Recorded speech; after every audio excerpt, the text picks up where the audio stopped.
कोई कार्य के लिए आप जा रहे हैं और वो कार्य अटक रहा है, नहीं हो रहा, बहुत प्रयास कर लिया आपने, बहुत दिन से लगे हुए हो कि ये काम होना ही चाहिए, ये काम बहुत जरूरी है और होना ही चाहिए, नहीं हो रहा। एक कटोरी में गंगा का जल निकाल लीजिए महाराज,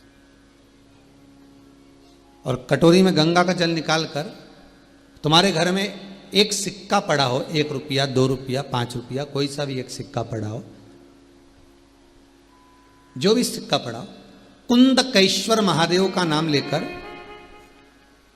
जहां परिंडा होता है, पानी का मटका होता है, पितरों का स्थान होता है, हंडा भरते हो, मटका भरते हो, उसके पास में उस कटोरी को रखकर 1 का सिक्का, 2 का सिक्का, 5 का सिक्का, 10 का सिक्का, जो तुम्हारे पास सिक्का पड़ा हो, जो भी तुम्हारे पास पड़ा हो, वो सिक्के को हथेली में लेकर कुंदकेश्वर महादेव का नाम लेकर उस कटोरी में डाल दीजिए और उस जल को नैनों से लगाकर आप काम के लिए निकल जाइए। वो काम आपका सफल होकर ही रहेगा, छूट नहीं सकता। गंगा के जल में वो बल होता है, और आप जो सिक्का डाल रहे हो वो ये समझ कर डालें कि कुंदकेश्वर महादेव को मैं गंगा में स्नान करने के लिए, हमारे यहाँ पहले हमने भी देखा, आपने भी देखा होगा, किसी जब बारिश नहीं होती है या कोई काम अटक जाता है, जब बारिश, तो क्या करते थे पहले के जमाने में कि मंदिर को पैक कर दे, उसमें पानी भर दे शंकर जी के ऊपर। आपने कई जगह देखा होगा, उसमें शिव जी को डुबा, तो किसके लिए डुबाते थे? कुंदकेश्वर महादेव के लिए। ये नियम है कुंदकेश्वर महादेव का। पर आज के जमाने में तो चंपेश्वर महादेव है तो उनको भी डुबा दे, गुप्तेश्वर महादेव है तो उनको भी डुबा दे। ये उनके लिए नहीं है। कुंदकेश्वर महादेव, किनका नाम है? जम के बोलिए, कुंदकेश्वर महादेव। ये कुंदकेश्वर महादेव को उस कटोरी में, उस बाटकी में सिक्के को डाल, और फिर जब आपका काम हो जाए, आप जिससे मिलने गए हो, जिससे काम की बात करने गए और काम हो गया, तो वो जल ले जाकर सिक्के के साथ, सिक्का तो डालो मंदिर में, कहीं दान पेटी आदि में, और वो जल भगवान कुंदकेश्वर के नाम से शिव जी को समर्पित कर दो। बाबा से विनती करो, बहुत बहुत साधुवाद है बाबा, आपने मेरी लाज रख ली, तेरी कृपा बनी रहे। उसको धन्यवाद दो बाबा को, बार बार। हम तो रोज कहते, रोज प्रतिदिन उठो और उठते से धन्यवाद दे दो, धन्यवाद, उठते से कहो वाह वाह साहब, बहुत कृपा करी तूने, मेरी दोनों आंखें खोल दी, नहीं तो पलंग पे सोता रह जाता, तो बड़ी कृपा करी तू। भगवान से प्रार्थना, उठते से ही धन्यवाद भगवान को दो, बहुत बढ़िया। हाथ मत भी देख लो, पाँव माँव भी, मुंडा, सब बढ़िया है। बड़ी कृपा करी भोलेनाथ, तूने बड़ी कृपा करी, पूरा अच्छा छोड़ा। आधी रात के कहीं एक आध हाथ पैर निपटा देता तो तकलीफ हो जाती है, बड़ी कृपा करी। भले कमरे के अंदर भगवान नहीं हो, पर पलंग पर बैठते से सबसे पहले उठो तो उसको धन्यवाद दो। तेरा ही दिया मैंने खाया पिया है, तेरा शुक्रिया है, तेरा शुक्रिया। मुझे भोले बाबा ने बहुत दे दिया है, तेरा शुक्रिया है, तेरा शुक्रिया है। ये जायदाद दी है, औलाद दी है, ये जायदाद औलाद दी है। मुसीबत में हर वक्त इमदाद दी है, मुसीबत में हर वक्त इमदाद दी है। तेरा ही दिया मैंने खाया पिया है, तेरा शुक्रिया है, तेरा शुक्रिया। मेरे भोले बाबा ने बहुत दे दिया, तेरा शुक्रिया है, तेरा शुक्रिया। उसको धन्यवाद देते रहो, हर पल हर घड़ी हर क्षण उसको साधुवाद कहते रहो। तेरी कृपा से बैठा हूं, आज चलकर अगर कुबेरेश्वर धाम तक पहुंच गया, टीवी के सम्मुख में बैठकर कथा सुन रहा हूं, बाबा ऐसी कृपा करना, मुझे पलंग पर मत पटकना, मुझे खटिया पर मत पटकना, मुझे किसी हॉस्पिटल में ले जाकर मत पटकना। जब तक ये श्वास चले तेरा भजन करती रहूं, जब तक ये श्वास चले शिव महापुराण की कथा सुनती रहूं। भले फिर अंत समय में जाऊं ना जाऊं ये उसके हाथ में है, पर तेरा स्मरण कर कर मर।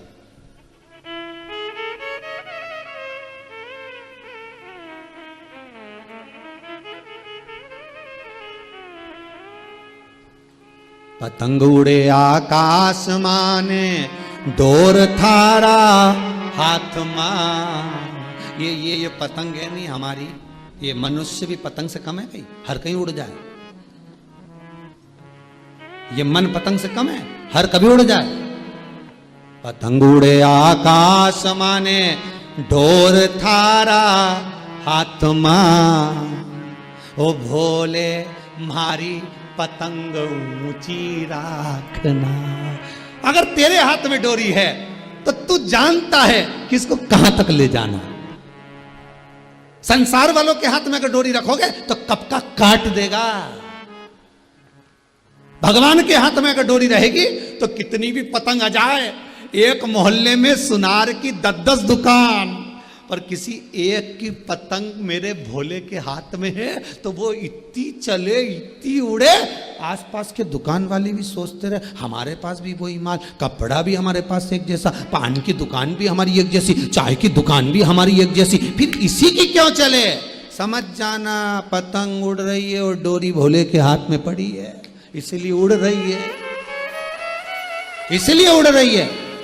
50 दुकान एक मोहल्ले में, 100 दुकान एक जैसी कपड़े की, एक जैसा मार्केट, फिर एक की चले और 4 बैठे रहे, डोरी उसके हाथ में उड़ रही है। और कितने लोग लगे होंगे उसको काटने में, विचार करो कितने ग्राहक काटने वाले बैठे होंगे। इधर तो आओ हम पूरा कमीशन देंगे, इधर आओ 10% की छूट, इधर आओ 5% की छूट, कितने काटने वाले बैठे हैं। अगर संसार वालों के हाथ में पतंग रहती तो कब की कट गई होती, पर तेरा ही दिया मैंने खाया पिया है, पतंग उसके हाथ में थी, कटी नहीं साहब। कई लोगों ने प्रयास करा, नींबू पटक गए साहब,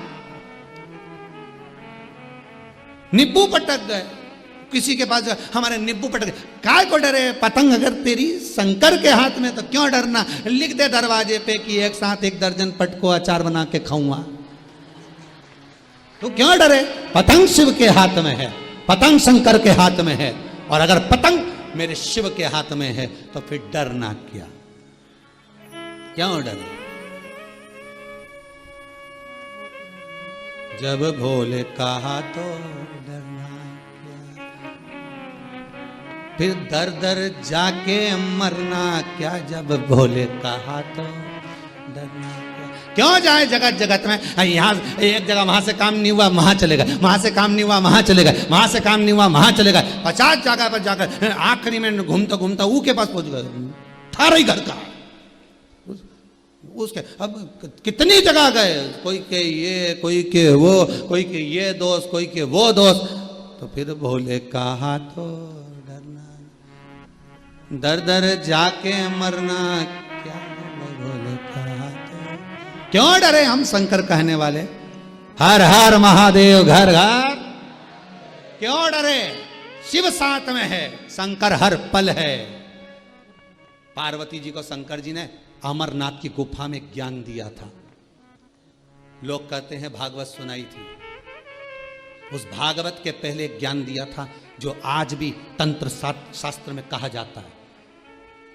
पार्वती जी का वो ज्ञान में, तंत्र शास्त्र में उसको पूजा जाता है। आज भी जो पार्वती को शंकर भगवान ने ज्ञान दिया था, 10 विद्याओं को बिठाकर जो ज्ञान प्रदान करता, उसमें पहला ज्ञान था पार्वती जब मनुष्य माता के गर्भ में रहता है तो एक पिंडी के रूप में रहता है। वो पिंडी नहीं होती, हर माता के गर्भ में शंकर स्वयं विराजमान होता है, स्वयं शिव बैठा हुआ है। उसको समझने वाला चाहिए। तब मनुष्य शंकर ही तो है, ये मानव है क्या शिव। जब मरेगा तो भस्म हो जाएगा, भस्म हो जाएगा तो शिव मिल जाएगा, आखिरी में है क्या वही शिव। अपने हाथ में साध कर रखता, वो कटने नहीं देगा। शिव महापुराण की कथा कहती है बस उस पर किया हुआ भरोसा, उस पर किया गया विश्वास कभी टूटता नहीं। इसलिए रामचरितमानस में कहा शंकर विश्वास रूपिणो, तुलसीदास जी लिख रहे हैं शंकर विश्वास है, जिसने कर लिया उसे राम मिल गया, उसे परमात्मा मिल गया, उसे सुख मिल गया, वैभव मिल गया, धन मिल गया, जिसने विश्वास करा, जो विश्वास कर। गंगा शिव पुराण कह रही है विश्वास रखकर ही परमात्मा मिलता है। मानो तो मैं गंगा माहूं, ना मानो तो मानो तो मैं गंगा माहूं, ना मानो तो बेटा पानी। 12 ज्योतिर्लिंग पर वही गंगा है। सोमनाथ चंद्रदेव भी अभिषेक कर रहे हैं तो गंगा के जल से। मल्लिकार्जुन श्रीशैलम में कार्तिक अभिषेक कर रहे हैं तो गंगा के जल से। महाकाल गंगा का जल मेरे महाकाल राजा का भी सुख प्रदान करता है।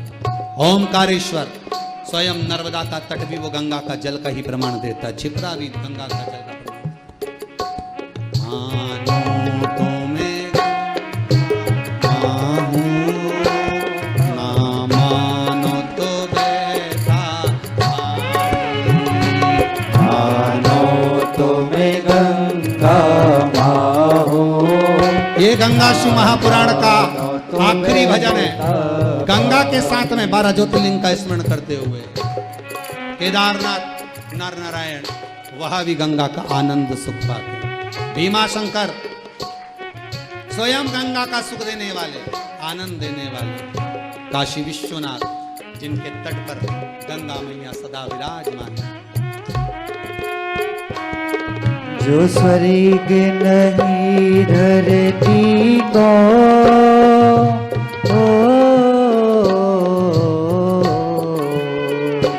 जो स्वर्ग नहीं धरती को, मैं हूँ प्यार की वही निशानी।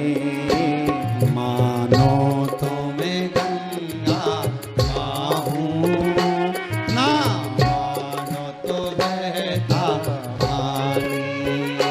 मानो तो मैं गंगा माहूं, ना मानो तो बहता पानी। गंगा शिव पुराण कर रही है। त्र्यंबकेश्वर में भी गंगा त्रिवेणी के रूप में बह रही है। शिवलिंग के पास में से निकलकर कुंड के रूप में जा रही है। वैद्यनाथ जी में भी गंगा आनंद के साथ निवास कर रही है। शिव का धाम है तो गंगा है। नागेश्वर वहां भी गोदावरी गंगा आनंद पा रही है। महाराज रामेश्वरम वहां भी कुंड के रूप में, कुएं के रूप में गंगा विराजमान है। महाराज कृष्णेश्वर वहां भी मेरी गंगा सदा सदा आनंद देने वाली विराजमान है। और आपके प्रत्येक श्रोता जो गंगा शिव महापुराण की कथा को सुन रहे हैं, आपके भीतर दिल में जो शिव बैठा है उसमें भी गंगा विराजमान है। मानो तो मैं गंगा माहूं, ना मानो तो बहता पानी।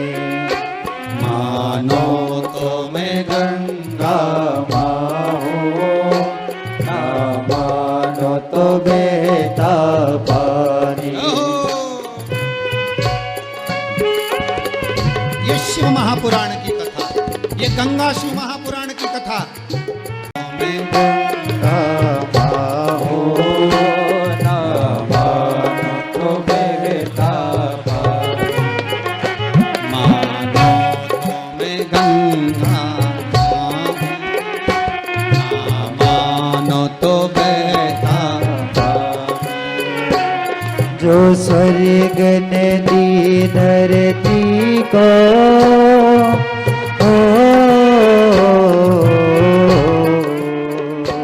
जो स्वर्ग नदी धरती को, मैं हूँ प्यार की वही निशानी। मानो तो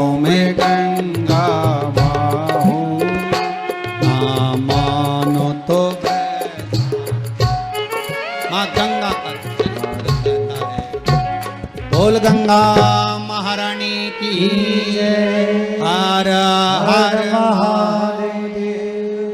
क्योंकि दुख रूपी मित्र जब हमारे करीब में रहता है ना, तो हमको हर पल, हर घड़ी, हर क्षण मेरे शंकर की याद दिलाता रहता है। ऐसा मित्र कहीं मिलेगा क्या?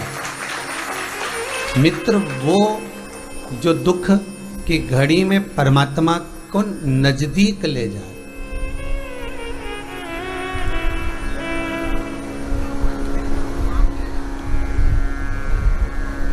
दुख की घड़ी में ईश्वर जब याद आ रहा हो, दुख की घड़ी में जब परमात्मा याद आ रहा हो, दुख की घड़ी में जब भगवान याद आ रहा हो, तो वही श्रेष्ठ मित्र। और हमारा जो दुख है, हमारा जो दुख है, वो दुख हमको परमात्मा के करीब ले जाकर उसकी सेवा करना, उसकी अर्चना करना, उसकी चाकरी करना, उससे निवेदन करना, अभिषेक करना, पूजन करना, भगवान की भक्ति को धारण करना, स्मरण करना, ये वो दुख है जो हमको नजदीक ले जा रहा है।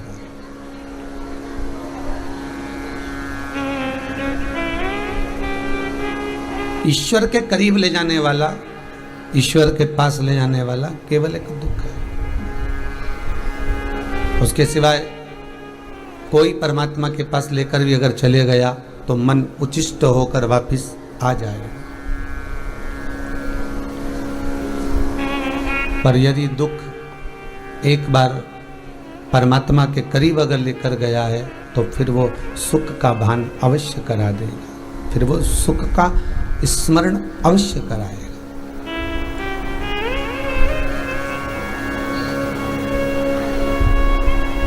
60,000 काकाओं का 60,000 काका जब शांत हो गए, तो भागीरथ महाराज उस दुख को देखकर कि 60,000 काका शांत हो गए, उनके उद्धार के लिए मुझे कुछ करना पड़ेगा। कभी कभी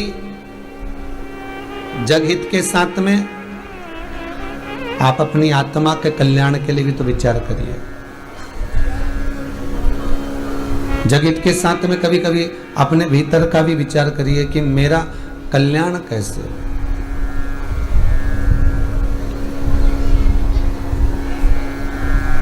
जिससे इस जीवन को सुख का आनंद प्राप्त हो।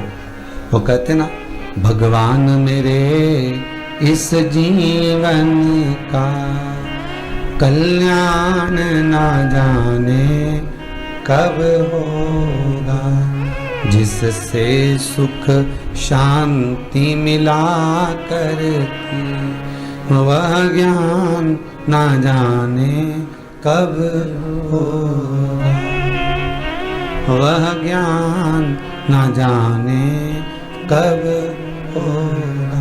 जिससे इस आत्मा को सुख मिले, जिससे इस आत्मा को शांति मिले। हम केवल शरीर के सुख की बात कर रहे हैं। ऐसी का रूम मिल जाए, डनलप का गद्दा मिल जाए, को खाने के लिए चकाचक मिल जाए, तो ये शरीर का सुख है, ये इंद्रियों का सुख है।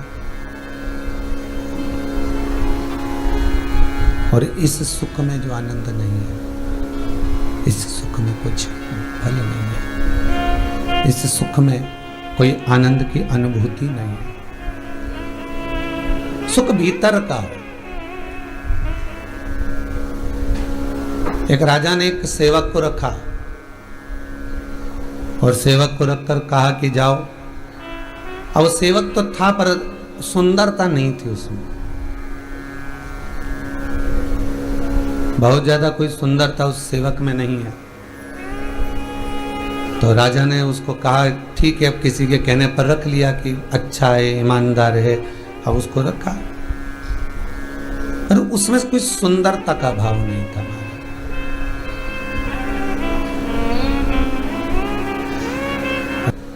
सेवक गया, सोने के कलश में, सोने के गिलास में, सोने के पात्र में जल लेकर आ गया।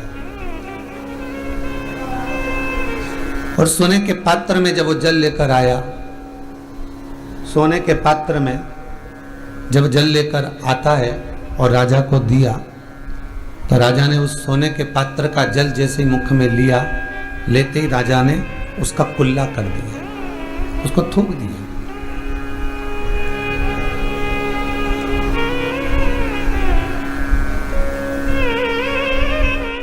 सोने के पात्र का जो जल था, राजा ने उसको थूक दिया। और राजा ने उस सोने के पात्र के जल को जब थूका, तो दूसरा सेवक वहीं पास में खड़ा हुआ था, उसने पूछ लिया, महाराज क्या हुआ आपको, आपने ये जल क्यों थूका, किस लिए थूका?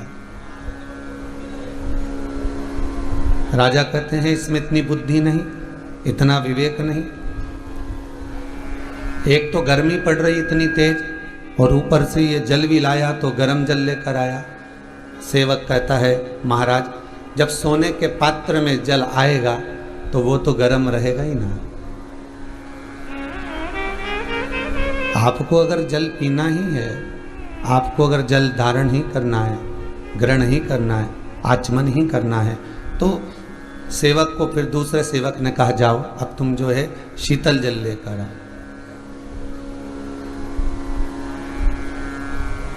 उसने पूछा, शीतल जल तो मट्टी के पात्र में आएगा।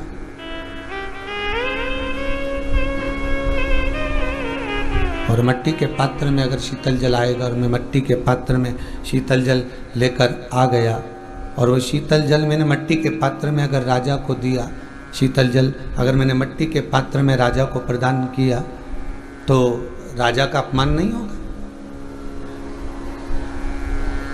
फिर राजा का भी तो अपमान हो सकता है।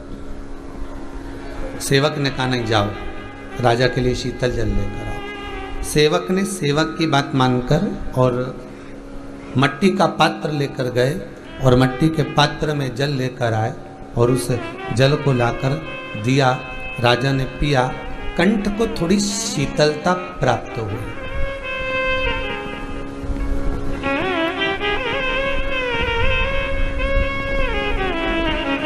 कंठ को थोड़ी शांति प्राप्त हुई, शीतलता प्राप्त हुई। अब विचार करिएगा जरा, हृदय चित्त में उतारिएगा, सोने के पात्र में भी वही जल था, और मट्टी के पात्र में भी वही जल था। सोने के पात्र में भी वही जल है, और मट्टी के पात्र में भी वही जल है। बस अंतर इतना है कि सोने के पात्र का जल थोड़ा तप गया था, गर्म हो गया था, और मट्टी के पात्र का जो जल था वो शीतल हो गया था। पात्र वही, स्वर्ण में थोड़ा सा गर्म हो गया, मट्टी में थोड़ा शीतल हो गया। बस वही चित्तवृत्ति कह रही है कि जल वही है, भगवान वही है। उस परमात्मा को पाने के लिए कोई मट्टी का भी पात्र होगा, कोई स्वर्ण का भी पात्र होगा। उसी परमात्मा को पाने के लिए कहीं मट्टी का पात्र है, कहीं सोने का पात्र है। अब बस ग्रहण करने वाला चाहिए कि वो ग्रहण कैसे करता है, ग्रहण करने वाला चाहिए कि उसको सुख का भान कैसे होता है। ग्रहण करने वाला उसको कैसे ग्रहण कर रहा है, उसको किस प्रकार से ग्रहण कर रहा है, ये उसके ऊपर है। हमको भी पात्र बनना है। जल तो परमात्मा है ही,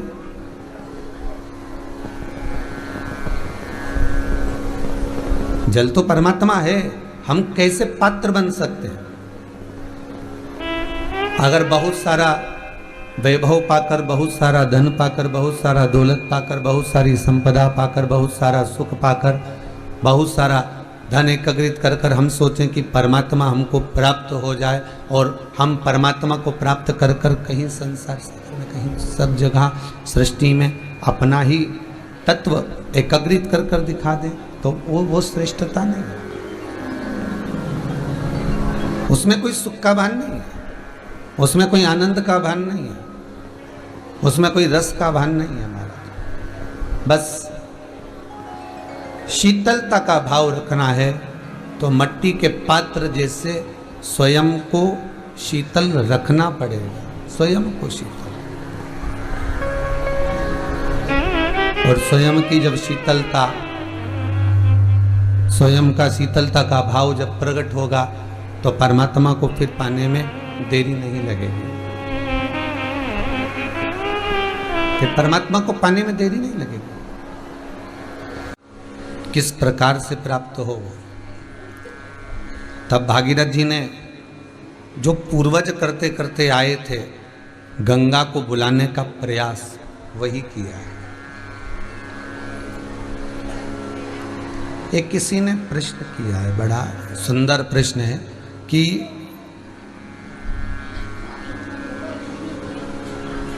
राजा सगर के 60,000 पुत्र जो हुए और जिन्होंने अश्वमेध यज्ञ के अश्व को ढूंढना चाहा और वो अश्वमेध यज्ञ का अश्व ढूंढ ढूंढ कर चले गए, आखिरी में कपिल बाबा के आश्रम में पहुंचकर राख का ढेर बन गए।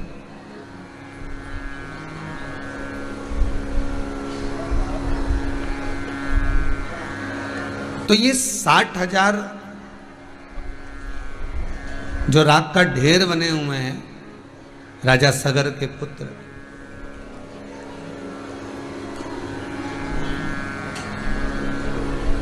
ये कैसे प्रकट हुए?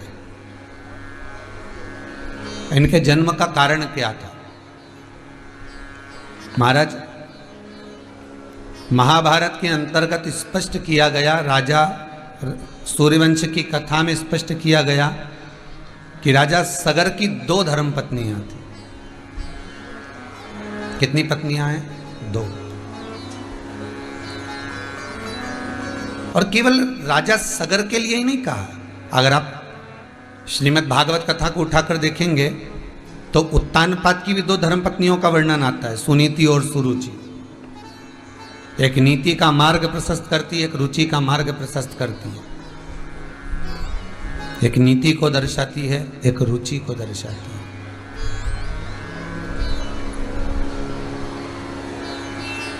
और केवल उत्तानपाद की 2 पत्नियां नहीं, राजा सगर की 2 पत्नियां नहीं, संसार में जितने मानव जन्म लेते हैं, मनुष्य जिनका जन्म होता है, उनकी भी 2 ही पत्नियों का स्मरण, अर्थात 2 आकांक्षा, 2 इच्छा, 2 मन का प्रमाण यहां शास्त्र देता है।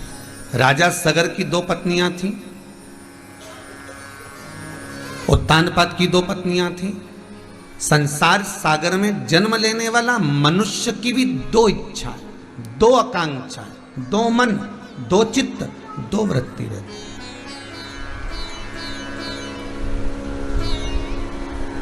जितने आस्था चैनल पर कथा सुन रहे हो, जितना फेसबुक यूट्यूब पर आप कथा श्रवण कर रहे हैं, आपकी भी 2 इच्छा, 2 आकांक्षा, 2 मन, 2 चित्त, 2 वृत्ति। एक मन कहेगा चलो कथा चालू होने वाली है, टीवी चालू कर लो। दूसरा मन कहेगा रुक जाओ अभी, तो 2 बजने में देरी है, जब तक 1 कप चाय बना लो। नीति का मन कहता है कि कथा चालू कर लो, रुचि का मन कहता है कि थोड़ा रुक जाओ।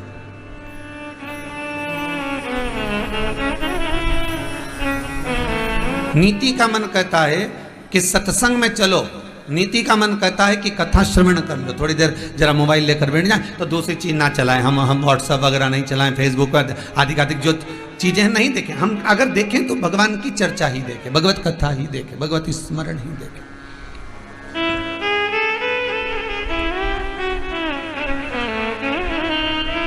एक नीति का पथ है, एक रुचि का पथ है।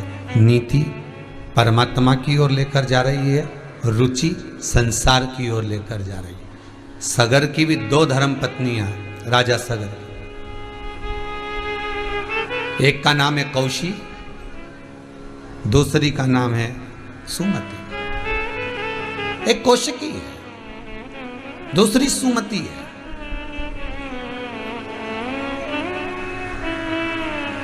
उत्तानपाद की भी 2 धर्म पत्नियां थी, सुनीति और सुरुचि। नीति और रुचि से वर्णन किया गया ध्रुव जी महाराज की कथा में, नीति और रुचि से, और यहां कौशिकी और सुमति से वर्णन किया गया।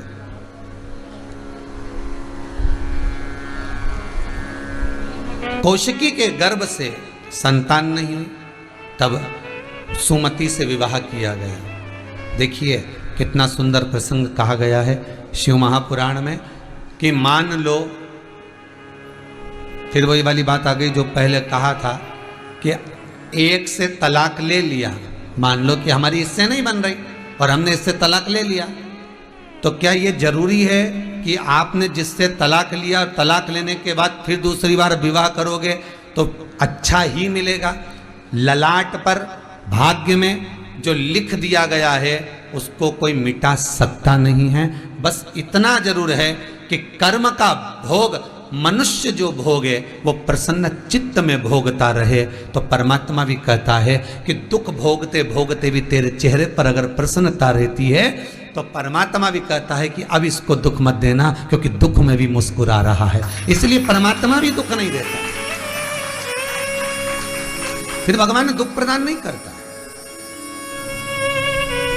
अरे मीराबाई को जहर का प्याला दे दिया और मीरा बड़ी प्रसन्न होकर जहर के प्याले को लेकर बड़ी मुस्कुराती हुई नाचती गाती भगवान के चरणों में जाकर वो जहर का प्याला रखकर भगवान से कहती है, गिरधर गोपाला बड़ी सुंदर खीर बनाई है घर के लोगों ने, लो खा लो। अब उसको नहीं मालूम कि जहर का प्याला है।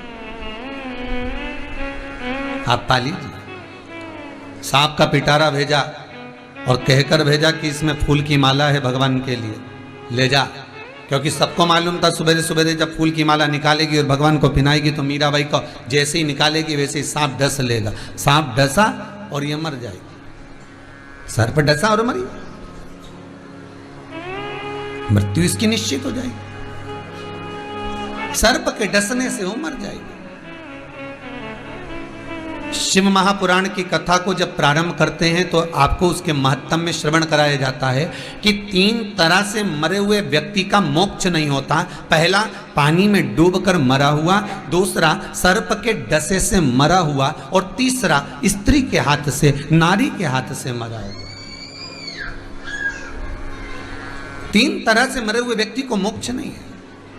3 तरह से मरे हुए व्यक्ति को सुख का अनुभव नहीं है। 3 तरह से मरे हुए व्यक्ति की गति नहीं है।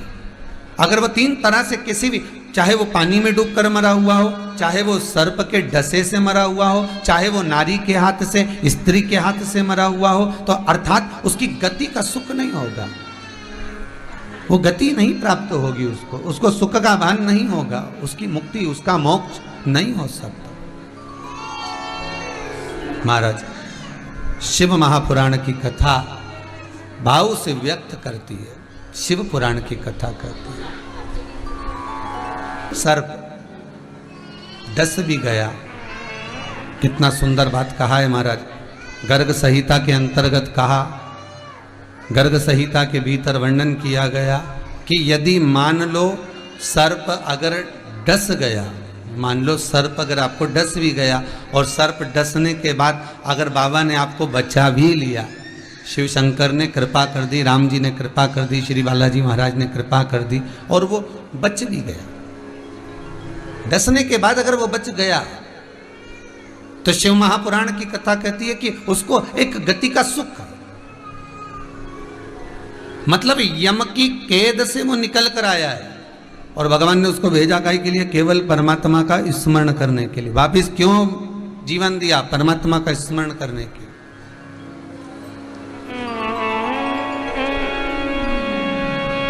एक कोई माता जी ने लिखा है कि गुरुदेव, कोई बैतुल की हैं वो, उन्होंने लिखा है कि सर्प डस गया था और बाबा देवाधिदेव महादेव की कथा ऐसी रोम रोम में भरी हुई थी, शिव की कृपा ऐसी हो गई थी कि सांप डस गया फिर भी बाबा ने बचा लिया। इसलिए बहुत दिन से मन में सोच कर बैठी थी कि कुंवरेश्वर धाम जाकर एक बार धोख लगाऊं, प्रणाम करूं। वो डस के निकल भी गया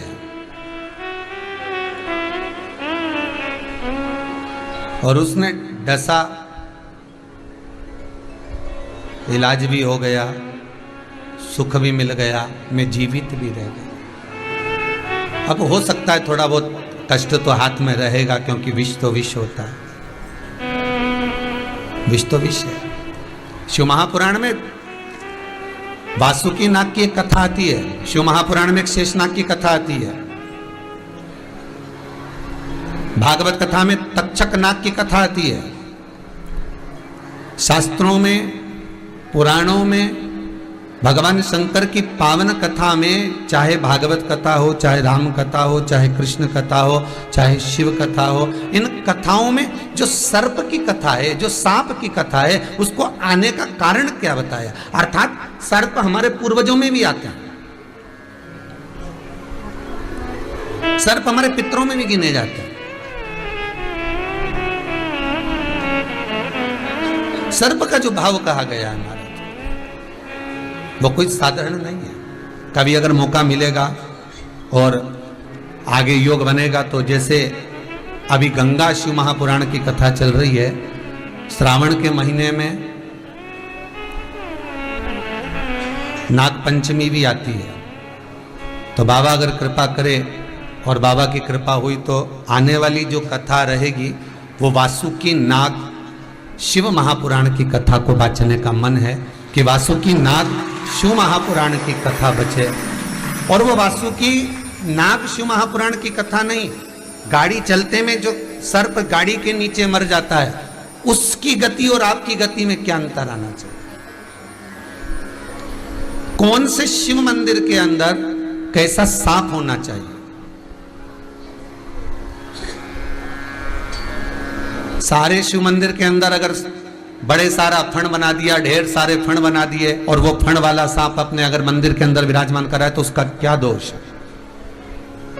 कौन से मंदिर में किस फण का सांप होना चाहिए, सांप की जिब्या बाहर होना चाहिए कि नहीं होना चाहिए। घर में अगर सर्प प्रवेश कर रहा है, बार बार सांप के बच्चे निकल रहे हैं, बार बार सर्प अगर घर में आ रहा है तो क्यों आ रहा है, उसका कारण क्या है, उसकी गति क्यों है। तो इसके बाद वाली जब कथा होगी, ये कथा तो आज 6ठा दिन हो गया, कल 7वां दिन होगा, तो आगामी जो कथा वो वासुकी नाग से जुड़ी, शेष नाग से जुड़ी, तक्षक नाग से जुड़ी, कि शंकर के अनुमोदन में हम कैसे भगवान शिव को रिझाने के लिए हम क्या प्रयास कर सकते हैं, हम शंकर को अपना कैसे बना सकते हैं।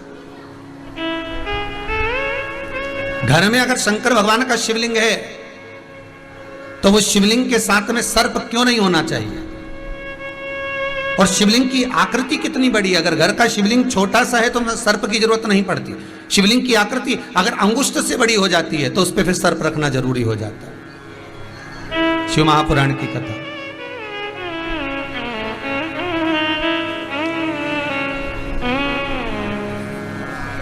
बड़ी बड़ी सुंदर बात वहां पर कही गई है महाराज, बड़ा सुंदर संवाद कहा गया है महाराज। और वो संवाद शिव महापुराण के अंतर्गत अपन श्रवण करेंगे आगामी। तो यहाँ जो शिव चरित्र कह रहा है, जो शंकर भगवान का चरित्र कह रहा है, शिव का जो चरित्र वर्णन कर रहा है, तो यहाँ भागीरथ बाबा की चित्तवृत्ति में, भागीरथ जी महाराज के मन में ये बात, ये प्रसंग सम्मुख में आ गया कि ये 60,000 जो राख के ढेर बने हुए हैं, ये 60,000 राख के ढेर प्रकट का कारण क्या है।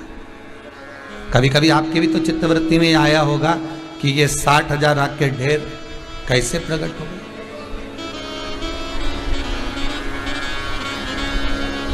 कैसे प्रकट हो जाता। शिव कथा कह रहे, कौशिकी और सुमति, दो आकांक्षा, दो इच्छा, दो मन, दो चित्त, दो वृत्ति एक सत्य मार्ग की ओर ले जा रही है, एक गलत मार्ग की ओर ले जा रही है।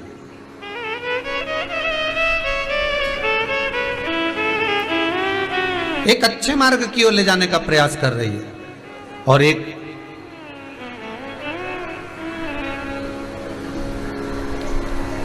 गलत मार्ग की ओर ले जाने का प्रयास कर रही है। जैसे सुकरात, एक बार सुकरात निकलकर समुद्र के तट पर से जा रहा था। सुकरात समुद्र के किनारे से निकलकर जा रहा था, एक छोटा सा बच्चा खड़ा था और बच्चा हाथ में कटोरा लेकर, प्याला लेकर, वो बच्चा रो रहा था। उसके हाथ में कटोरा है, उसके हाथ में प्याला है और कटोरा लेकर प्याला लेकर वो बच्चा रो रहा है। तो सुकरात ने पूछा, हे बालक, तुम इस कटोरे को देखकर, इस प्याले को लेकर क्यों रो रहे हो? तो बच्चा कहता है, मेरे रोने का कारण केवल इतना सा है कि यह सारा की सारा समुद्र मेरे प्याले में नहीं आ रहा।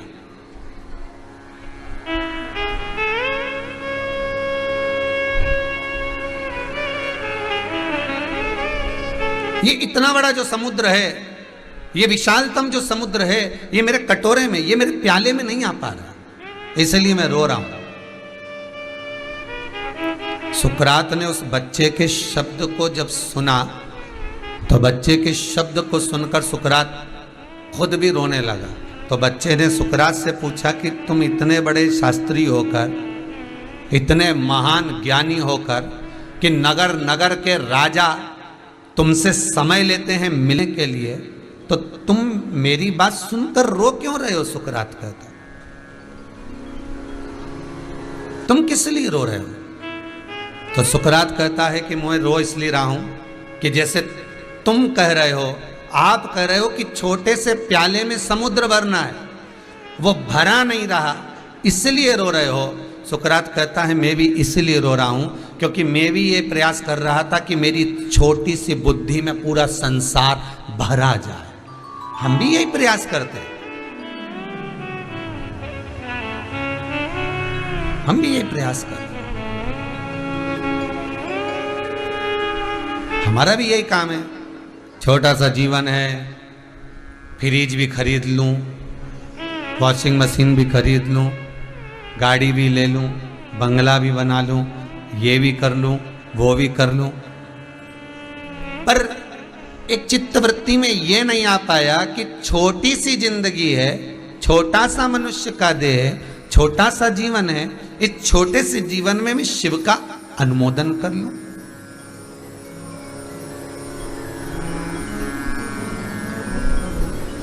कल शाम को एक बच्चा कह रहा था, छोटा सा किसी के साथ में था, पता नहीं कहाँ से आए थे, यूपी वगैरह से, और कह रहा था, गुरुजी आप हमेशा कथा में कहते हो कि भगवान के मंदिर में जाओ, धोख लगाओ, झुको, भगवान को प्रणाम करो, गुरु को प्रणाम करो, माता पिता को प्रणाम करो। झुकने से होता क्या है? हमने कहा झुकने का केवल एक कारण है, अगर तुम शंकर के आगे झुक गए, तुम परमात्मा के आगे झुक गए, तो इतना अंदाजा लगाकर रखना, तुम अगर शिव के आगे झुक गए तो पूरी सृष्टि को शिव तुम्हारे चरणों में झुका देगा, यह पक्का।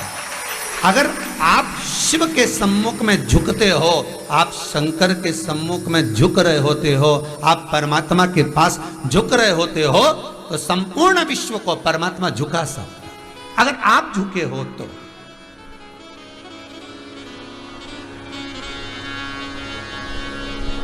एक फल में वो सामर्थ्यता होती है कि पूरी डाली को झुका देता है।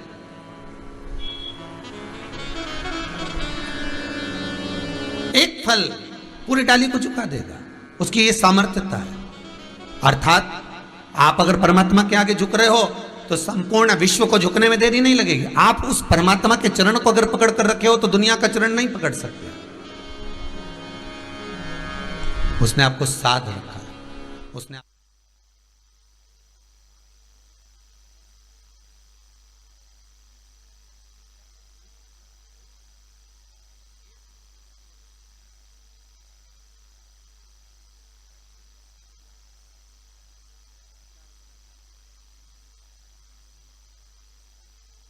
मन हो गए, पीली कलर की पहनूं कि लाल पहनूं, मन तो अब मन तो हुआ कि नहीं हुआ।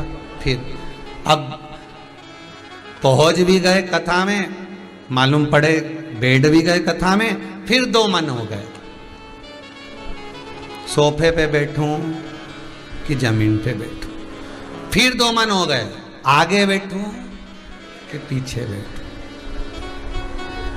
फिर दो मन हो गए, बीच में बैठ गई तो टिकने का नहीं मिलेगा, तो दीवार से टिक के बैठूं कि ऐसी बैठूं। मन दो है, हर जगह पर दो रहा है। भोजन करने बैठे तो दो मन हो गया, अचार से खाऊं कि सब्जी से खाऊं, फिर दो मन हो गए। तुम जहां जाओगे, एक गाड़ी में भी सवार होकर जा रहे हो तो तुम्हारा दो मन, बस के अंदर बैठ रहे हो तो दो मन हो जाता है, आगे वाली सीट पे बैठूं कि पीछे वाली पे बैठूं, फिर दो मन हो गए, मन दो हो गया। एक नीति की ओर जा रहा है, एक रुचि की ओर जा रहा है, एक सत्मार्ग की ओर जा रहा है, एक गलत मार्ग की ओर जा रहा है। अब मन आपको बनाना है कि आपको किसके साथ चलना है, कौशिकी के साथ कि आपको सुमति के साथ चलना है। मन आपको बनाना है, नीति के साथ, सुनीति के साथ कि सुरुचि के साथ, मन आपको बनाना है। बार बार उपजेगा, बार बार।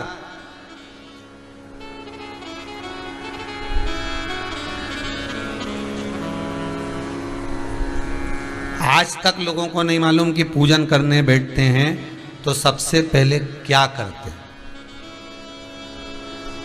मंदिर में गए सोमवार के दिन शिव जी का पूजन करने के लिए, तो सबसे पहले क्या करो, मन से विचार कर जरा विचारिएगा। शिव मंदिर में जा रहे हो, तैयार भी हो गए, चोटी भी कर ली, पानी का लोटा भी भर लिया, कलश भी भर लिया, डलिया भी ले ली, उसमें बेलपत्री धतूरा सब पूजन का चोपड़ा चंदन चावल सब रख लिया, इत्र वगैरह सब, पंचामृत का सामान भी रखा, दूध की बोतल भी रखी, सब रखा कि मैं ले जाऊंगी, कलश में निकालूंगी, डाल दूंगी। भगवान सब कुछ तैयारी कर गए।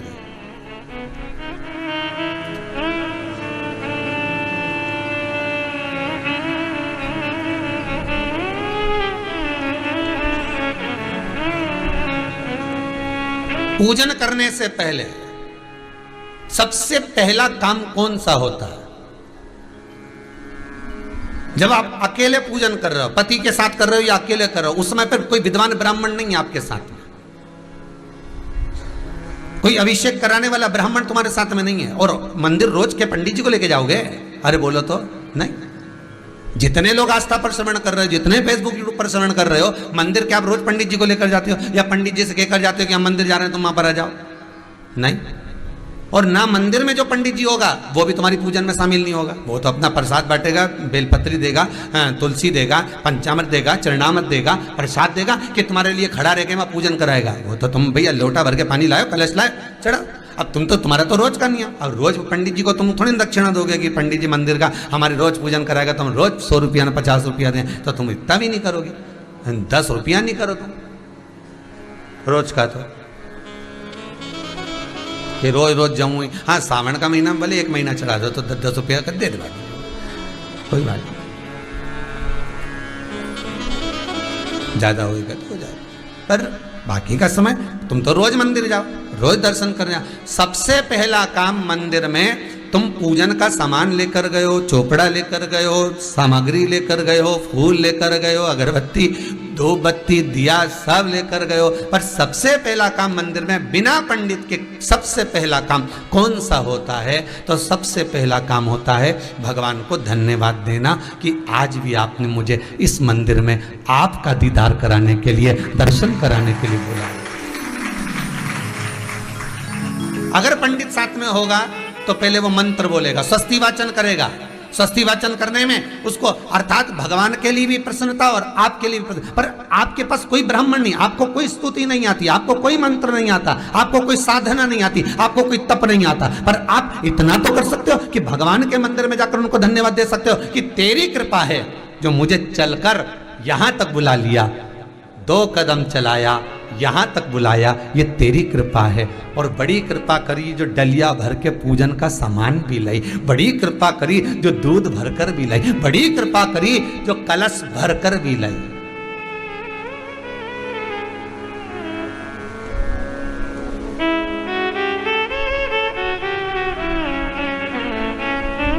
कितने लोगों का फायदा है कलश भरकर मंदिर ले जाने में? देखिए जरा कितने लोगों का फायदा।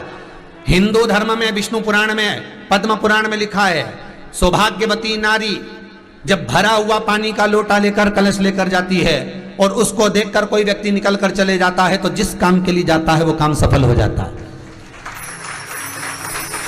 कई लोग कहते हैं गुरुजी आपने कह कर मंदिर का पानी बंद कराकर लोग अपने अपने घर से पानी ले जाने लगे शंकर जी के मंदिर में चढ़ाने के लिए। पर आपके पानी चढ़ाने से कितनों का फायदा कि भले 15 घर छोड़कर, 20 घर छोड़कर, एक मोहल्ला छोड़कर, एक सोसाइटी छोड़कर, एक कॉलोनी छोड़कर मंदिर दूर होगा।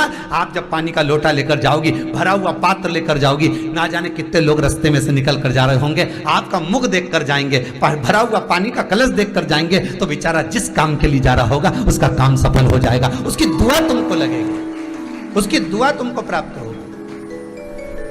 अब पहले क्या करती थी? मंदिर का ही लोटा, मंदिर का ही पानी, सिर पे पल्लू लेके हर हर महादेव, बस शिव जी के चढ़ा रही और इतने प्रेम से रिझा रही। अब फ्री का पानी था तो एक लोटे में मन भी नहीं माने, क्योंकि फ्री की चीज मिल जाए तो एक लोटा में माने गई। खुद के घर की शादी और दूसरे के घर की शादी में अंतर होता है जी। खुद के घर की शादी में तो जरा सा भी सामान फेंकना नहीं चाहिए, जरा सा। पनीर की सब्जी बच गई, फ्रिज में रख तो कल खा जाएंगे, तो पनीर की सब्जी बच गई। और दूसरे के यहाँ की फिर पनीर की सब्जी, फिर क्या?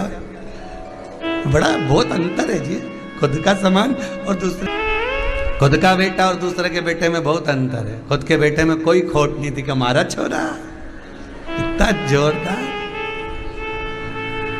इतना बढ़िया। वो नानी भाई का मायरा में, नानी भाई का भाई बंसीधर, नानी भाई का भाई, उसका विवाह, और इधर नानी भाई की जो बड़ी माँ थी उसके छोरे का विवाह, दोनों बड़े हो गए। अब दूरत गोरी का छोरा, दूरत गोरी के पास पैसा ही पैसा, तो उसने सोचा मेरे लड़के की शादी तो बहुत अच्छी होगी, इसके लिए तो खूब संबंध आएंगे। अब बरनागर गांव से संबंध आया, जूनागढ़ राजस्थान गुजरात और उसके पास में बरनागर, वहां से संबंध आया। संबंध आया तो जेठानी को लगा कि सबसे पहले संबंध आएंगे, अगर रिश्तेदार आएंगे तो मेरे यहाँ आएंगे, क्योंकि मेरे यहाँ आएंगे तो मेरा लड़का तो इतना बढ़िया जोरदार। अब ठीक है, आन दो संबंध। और जो रिश्तेदार आए ने सबसे पहले पैसे वाले के घर गए और इस जेठानी के यहाँ पहुँचे, और जेठानी के यहाँ पहुँच कर पूछा, हमने सुना है तुम्हारे यहाँ लड़का है? हाँ बहुत बढ़िया, सब काम करे, हो बहुत बढ़िया, खूब पैसा की कोई कमी नहीं है, सारा घर परिवार नाते रिश्ते सब जोरदार। तो ने लड़का के बुला, हमने लड़का के बुलाया। अच्छा माँ ने किया था, कितना ही प्रश्न करे तुम मुंडा से मत बोल दिया, तुम मुंह से मत बोलना, एक भी उत्तर मत देना कि ठीक है। अब सब पहुंच गए, सब बैठ गए, मिठाई मिठाई खाई, छोरा आया, देखा अच्छा ऐसा, तो इतने में सबने विचार करा छोरा तो अच्छा, पर एक बार बात तो करे कि ये कहीं गड़बड़ मबड़ तो नहीं है, बात करी जाए। अब किसी ने पूछ लिया, बेटा तुम्हारा नाम क्या है? तुम्हारा नाम क्या? अब इसको मना करा था मत बोलना, परंतु ये बोल दिया, फूलचंद। 5 मिनट तक तो फूफू करा, उसके बाद बोला फूलचंद। अब सबको समझ में आ गया कि अभी शादी नहीं हो सकती, क्योंकि ये तो अटका है, अटक गया। अगर शादी कर दे तो छोरी का जीवन। अब बेचारी 1 घंटे तक अब इसकी बात सुनने के लिए रेजान ने बोलना चालू करे तो कहाँ गया था, अब पूछे सो हो। अब पुत्र हो, विचार करा तो भगवान के सम्मुख में पहुंचकर अगर आप जल का पात्र भी लेकर जा रहे हो, भरा हुआ लेकर जा रहे हो, तो कितनी प्रसन्नता की बात है, कितनी प्रसन्नता की बात।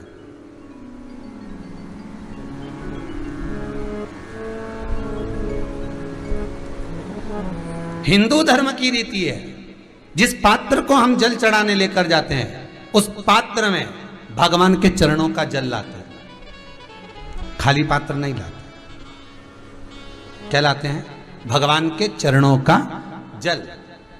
उस चरणोदक को लेकर आए, घर में रखा, सबने अपने नैनों में लगाया, हृदय में लगाया, चित्तवृत्ति में लगाया। खाली पात्र हम लेकर वापस नहीं आ रहे हैं। शिव मंदिर में जब जब जाओ, जल चढ़ाने के लिए जाओ, पात्र तुमने शंकर जी को पूरा पानी चढ़ा भी दिया, तो शंकर के चरणारविंद का थोड़ा सा जल पात्र में डाल के भले 2 बूंद लाओ, 4 बूंद लाओ, इतना सा लाओ, पर लाओ और उसको पूरे परिवार के नेत्रों में जब लेकर आए हो चरणों तक तो लगाओ, चरणों तक लगाओ। पर खाली पात्र नहीं लेकर आना। खाली पात्र लाने में ध्यान दीजिए, जब आप पूरा जल समर्पित कर देते हैं, जल समर्पित भी पूरा करना है, भगवान को चढ़ा रहे हो तो पूरा समर्पण होना चाहिए, पूर्ण समर्पण। इसलिए शंकर भगवान को अधूरा समर्पण नहीं, इसलिए श्रीफल भी पूर्ण चढ़ता है। शंकर जी के मंदिर में श्रीफल नहीं फूटता, पूर्ण श्रीफल, बेलपत्री भी पूरी, चावल का दाना भी चढ़ेगा तो आखा, फल भी चढ़ेगा तो आखा, फूल भी चढ़ेगा तो आखा। भगवान को कोई चीज खंडित नहीं चढ़ती, शिव जी को जल भी चढ़ेगा तो पूर्ण। जिस जल को चढ़ाने के लिए लेकर गए उसको बचा कर नहीं लाना है शिव मंदिर में से, संपूर्ण लेकर के आना है। जो शिव जी को जल चढ़ाया उसका चरणोदक 2 बूंद उसमें डालकर, बस वो 2 बूंद का थोड़ा सा भाग, क्योंकि भगवान के चरण की रज जब हमारे घर में प्रवेश करेगी तो हमारा आत्म कल्याण तो स्वतः ही हो जाएगा, शिव करुणा कर ही देंगे। पर कई लोगों की आदत रहती है, और आपने भी गलती करी होगी, गए होगे चढ़ाकर भी आए होगे, पूरा पानी भी उंडेल कर आए होगे, चढ़ा भी दिया, छोड़ भी आए, पर लेकर नहीं आए होगे। कई लोग गलती कर जाते हैं और फिर बाद में कहते हैं हम तो इतने साल से पूजन कर रहे हैं, भगवान हमारी सुन ही नहीं रिया। तो भगवान के मैं तो तैयार बैठा, पर तू नवा के चली जाए, लेके तो कहीं जाए, भगवान भी तो सोचे ही सोचे।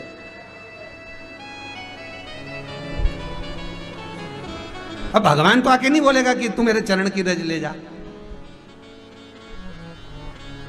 सास कभी बोलती है कि मेरे कमरे में आ जाना, मैं सोने की चेन दे दूंगी।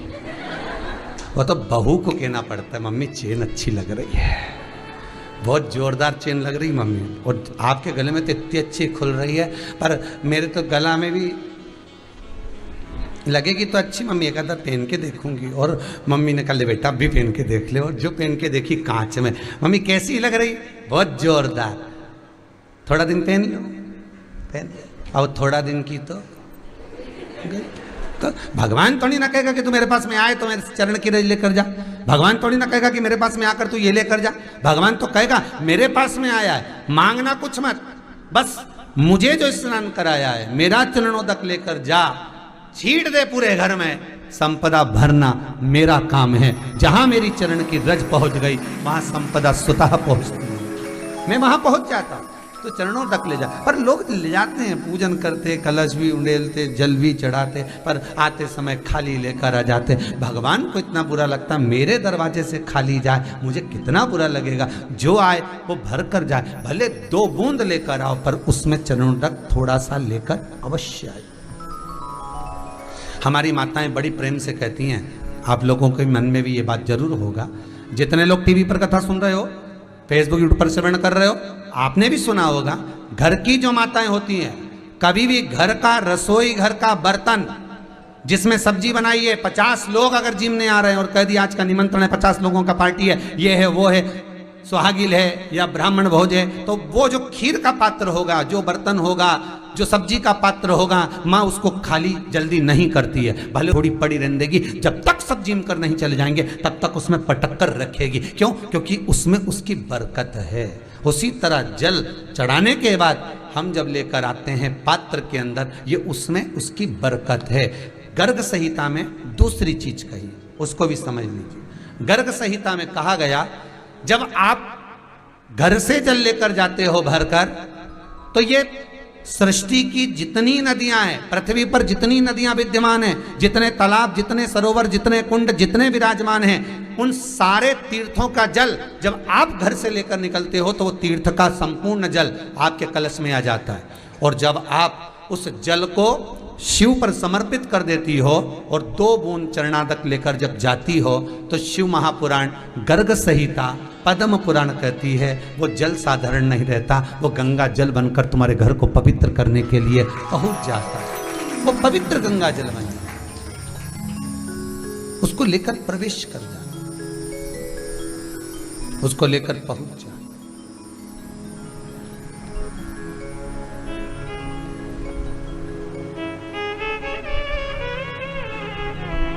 स्मरण करते करते जाए। हम बार बार कहेंगे भगवान के मंदिर जब भी जाओ ना, चेहरे पर प्रसन्नता होना चाहिए। किसी से मिलने जाओ ना, चेहरे पर अगर प्रसन्नता नहीं और ऐसी पहुंच गए ना, तो वो श्रेष्ठता नहीं मानी गई। तुम तुम्हारी बहन के घर जाओ, सती मैया जलकर भस्म क्यों हुई? माता सती के भस्म होने का कारण क्या था? सती को पिता पर जितना क्रोध आया, उससे ज्यादा क्रोध सती माता को अपनी बहनों पर आया कि मेरी इतनी बहन, ये 60 की 60 बहन मेरे सामने खड़ी रही और मैं आई तो प्रेम से मुस्कुराई तक नहीं। चेहरे पर प्रसन्नता नहीं थी। सती मैया को अगर क्रोध आ रहा है, सती मैया अगर जलकर भस्म हो रही है, तो केवल एक पिता के कारण नहीं, सती माता के जलकर भस्म होने का कारण पूरा परिवार था। आप किसी के यहाँ जाओ और कोई के यहाँ पहुंचे और जाते से ही आप उस पहुंचे और कहा जी जी राधे राधे, जय श्री कृष्णा, हर हर महादेव, श्री शिवाय नमस्तुभ्यम, ओम नमः शिवाय, आपने बोला और उसके चेहरे पर प्रसन्नता नहीं आया, तो ऐसे घर में जाने से कोई फायदा है क्या? प्रसन्नता ही नहीं। और आप किसी के यहाँ जा रहे हो तो आपके चेहरे पर भी प्रसन्नता होना चाहिए। सामने वाले को तो हो, आपके भी चेहरे पर भी। मंदिर में जब जब जाएं, गुरु के दरवाजे पर जब जब जाएं, परमात्मा के चरणारविंद में जब जब जाएं, माता पिता के चरणों में जब जाएं, घर के बुजुर्गों के पास जब जाएं, तो तुम्हारे चेहरे पर प्रसन्नता होना चाहिए।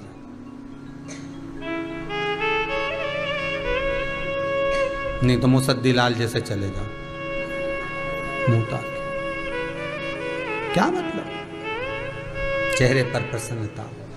भगवान को भी लगे दुख भले है इसको, पर चेहरे पर प्रसन्नता है, इसको अब दुख नहीं देना, क्योंकि इतना मुस्कुराकर ये मेरे मंदिर में आती है। एकादशी का व्रत करो ना तुम, सोमवार का व्रत करो, मंगलवार करो, शनिवार करो, तुम जिस व्रत को करते हो, सावन में तो अब व्रती व्रत चालू हो जाएंगे सारे के सारे, जिस व्रत को करो उसमें तुम्हारे चेहरे पर प्रसन्नता होना चाहिए। भगवान को भी लगे भूखी रहने के बाद भी इतनी प्रसन्न हो रही, इतनी प्रसन्न, कितना चेहरे पर प्रसन्न। और मालूम पड़े भूखी रही सो रही और मालूम पड़े क्रोध इतना बढ़ गया, क्लेश इतना बढ़ गया, तो उसका सुख नहीं होगा, उसका आनंद नहीं होगा, प्रसन्नता हो। तेरी चौखट की चाकरी सबसे बढ़िया है सबसे करी, मेरी किस्मत का जब गुल खिला, तब जा कर के ये दर मिला। मेरी किस्मत का जब गुल खिला, तब जा कर के ये दर मिला। मिल गई मुल्क मुझको चौखट तेरी, मिल गई मुझको चौखट तेरी, सबसे बढ़िया है सबसे खरी। भोले बाबा तेरी नौकरी, सबसे बढ़िया है सबसे खरी। तेरे दरवाजे की चाकरी, सबसे बढ़िया है सबसे खरी। ये उसकी कृपा जो आपको कथा में लगा कर रखा है, कथा में चित्त लगा हुआ है, वृत्ति लगी हुई, मन लगा हुआ है। कल कोई कह रहा था गुरुजी आस्था चैनल पर कथा आ रही है, अब तो फ्री डिस्क पर भी चलने लगी, हर जगह कथा कथा चलने लगी। उसके बाद भी 42 हजार लोग केवल मोबाइल पर सुन रहे हैं, तो ये आस्था पे क्यों नहीं सुने? तो हमने कहा जिसकी जिससे जैसी लगी, कहीं पर तो सुन रहे हैं। और मोबाइल के माध्यम से हो सकता है दुकान में, गाड़ी में, किसी किसी के यहाँ लाइट भी चली जाती है, कोई जरूरी है, कोई काम भी अड़ जाता है, व्यापार भी करना है, व्यवसाय भी करना है, पर उसकी कथा उसके श्रवण में चल रही है। तो जितने लोग कथा सुन रहे हैं उनको साधुवाद देता हूं, आप अपनी जिंदगी को भी तार रहे हो, और ना जाने कितनी पीढ़ियां केवल श्रवण करने से आप पार उतार दे रहे हो, केवल श्रवण करने से। बहुत बहुत साधुवाद है, बहुत बहुत साधुवाद। मोबाइल का सही सदुपयोग आप कर रहे हो, जो YouTube पर बैठकर कथा का रस तत्व ग्रहण कर रहे हो। नहीं तो लोग इस मोबाइल पर दिन भर कुछ ना कुछ देखते ही रहे, पर वो नहीं देख पाते जिससे जिंदगी संवरना है। मैं धन्यवाद देता हूँ जितने लोग फेसबुक यूट्यूब पर कथा श्रवण कर रहे हैं, उनको भी बहुत बहुत साधुवाद है, धन्य है सब। सार्थकता है आपका जीवन, बहुत बहुत सार्थक जीवन की सार्थकता। विवाह नहीं हुआ, विवाह हुआ 22 वर्ष हो गए, संतान नहीं, पिताजी ने बुलाया, क्या बात है पिताजी, संतान 22 वर्ष के बाद भी संतान नहीं। पाहु के नेत्रों में जल भर गया, रोने लगे। क्या सूर्यवंश आगे नहीं बढ़ेगा, क्या करा जाए। तब चित्तवृत्ति में आया, राजा सगर बड़े धर्मात्मा थे, पुण्यात्मा थे, खूब सेवा करते थे, दान पुण्य खूब करते थे, खूब अच्छा व्यवहार करते थे, उनकी प्रजा में कोई दुख नहीं था। तो राजा सगर के पास स्वयं मेरा विश्व अधिपति विश्वनाथ ने देवऋषि नारद को भेज दिया। एक ऋषि का रूप रखकर, एक ब्रह्म रूप रखकर देवऋषि नारद राजा सगर के नगर में पहुंच गए। राजा सगर ने भिक्षाम दे, राजा सगर ने उसी समय पर कौशिकी और सुमति को भेज दिया, जाओ कौशिकी, जाओ सुमति, जाकर दरवाजे पर देखो कोई भिक्षा मांगने आया, जाइए जाकर देखो कौन आया। सुमति कौशिकी ने जाकर कहा, ब्राह्मण देवता बताइए आपको क्या दिया जाए, क्या देना है आपको, आप बोलिए, क्या प्रदान करना है आपको, आप बोलिए।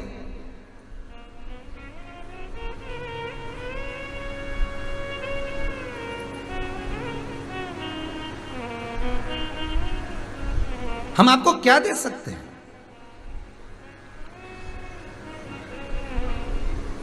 क्या दें हम आपको, बताओ। देवऋषि नारद कहते हैं कुछ भी नहीं चाहिए, बस इतना चाहते हैं कि आप राजा सगर से कहिए हिमालय पर जाए, तब साधना करे, बालू के शिवलिंग का निर्माण करे, उसकी पूजन करे, अर्चना करे, और दोनों रानियां साथ बैठकर अगर अर्चना करोगी तो ये श्रेष्ठता है कि आपके घर में संतान होगी।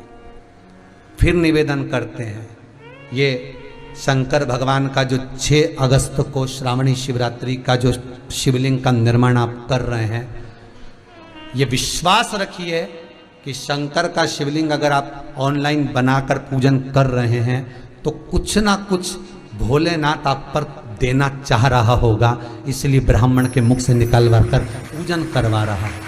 कुछ तो मेरा बाबा कृपा कर रहा होगा। भगवान खुद आकर नहीं बोलता, पर अपने भक्त से भगवान किलवा देता है कि ये करना है, उसका फल मिल सकता है। भगवान खुद नहीं आएगा, पर वो आपसे किलवा देगा किसी के माध्यम से। होता है कई बार आपके यहाँ भी, भगवान कोई को प्रेरणा देकर भेज देता है, ऐसा करवा दो, ऐसा हो जाएगा। हो सकता है, करने में क्या, करिए आप उसको। जाओ, देवऋषि नारद कह रहे हैं, राजा सगर से कहिए कौशिकी जी, सुमति जी, कि राजा सगर आप दोनों को लेकर जाए हिमालय पर, जाकर तब साधना करे। उससे क्या होगा, जिस कामना से जाएगा, जो चाहेगा वो हो जाएगा। शिवलिंग का निर्माण कर कर पूजन करने का जो सुख है, आपके घर में भी शंकर का शिवलिंग होगा, मना नहीं है। किसी के यहाँ पारे का, किसी के यहाँ मूंगा का, किसी के यहाँ पत्थर का, किसी के यहाँ मार्बल का, किसी के यहाँ काले पाषाण का, किसी के यहाँ नर्मदेश्वर, सबके यहाँ होगा। आप सोचेंगे कि हम उन्हीं का अभिषेक कर ले, नहीं, निर्माण करना है।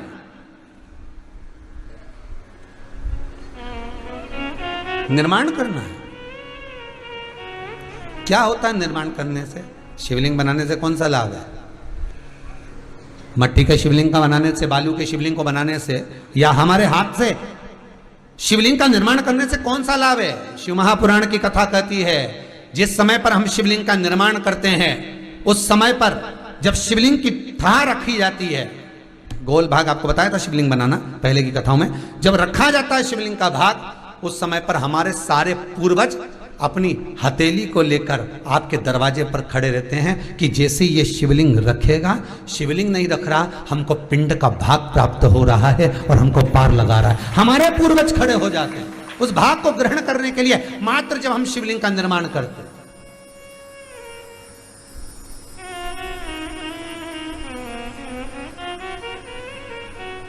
आज के ज़माने में एक फैशन भी है और नया फैशन भी है, वो भी हम आपको बता दें। आज के ज़माने में जजमान पंडित जी से कहते हैं आप शिवलिंग बनाओ, अच्छा डिजाइन वाला बनाओ।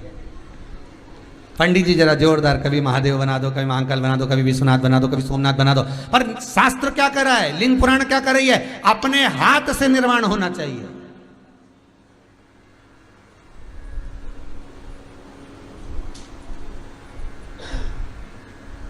वो एक राम जी का एक भजन गाया था ध्यान में, हाथ से कर मंदिर निर्माण।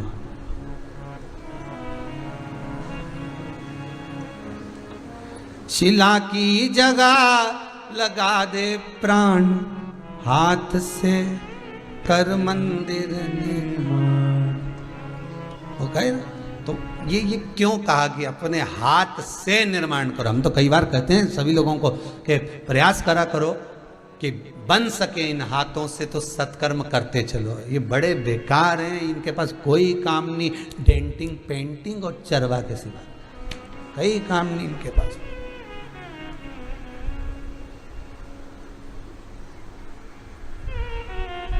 इनको थोड़ा सा सत्कर्म में लगा, थोड़ा सा। किसी तीर्थ में तीर्थ करने जाओ, उज्जैनी जाओ ना आप लोग, उज्जैन जाओ, महाकाल, विश्वनाथ, बनारस आदि जहाँ कहीं तीर्थ में जाओ तो वहाँ कहीं आश्रम में जाओ तो एक झाड़ू साथ ले जाओ। कुछ नहीं तो थोड़ी बहुत झाड़ के कचरा वचरा एक साइड करिए। कचरा अपने जाके थोड़ा, झाड़ू भी नहीं ले जाओ तो दो चार कहीं पॉलीथीन पड़ी दिख जाए, कहीं गाय खा जाएगी तो बेचारी के कैंसर हो जाएगा, दो चार पॉलीथीन उठा के डस्टबिन में डाल दिया। पर प्रयास करो। शिव पुराण कहती है कि शंकर के मंदिर में मात्र पोछा लगा दो, झाड़ू लगा दो, कचरे को उठाकर, निर्माल्य को उठाकर समर्पित इधर एक कोने में ले जाकर रख दीजिए।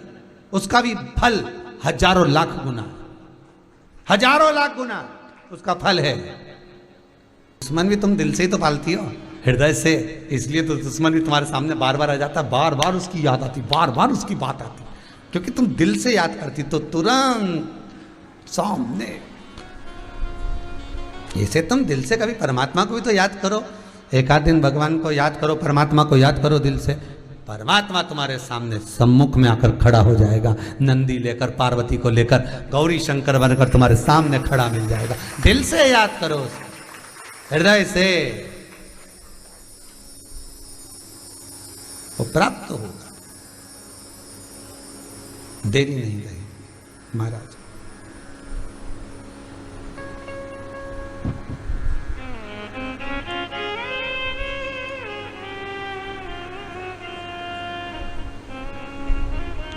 सुमति ने विचार करा, एक दो संतान क्या, 1000 2000 क्या, 60,000। अब एक नारी के गर्भ से 60,000 औलाद होना, अब कोई बारिश जैसी टपके तो नहीं है कि कहीं टपक जाए। अब ये तो 60,000 संतान, और वो भी नारी के गर्भ से। शंकर जी भी मन में सोचे अब कई करूं इनका। वो उसने तो एक ही मांगी कौशिकी ने, और इसने 60,000।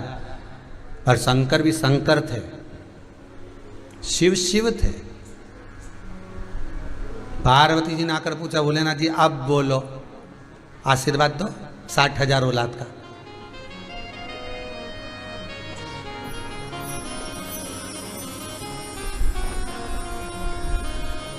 तो आशीर्वाद दो।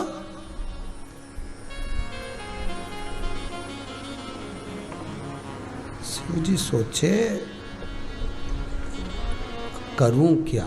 पार्वती जी बोली कोई चिंता वाली बात नहीं, तुम तो आशीर्वाद दे दो, 60,000 संतान का आशीर्वाद। हाँ हाँ दे दो।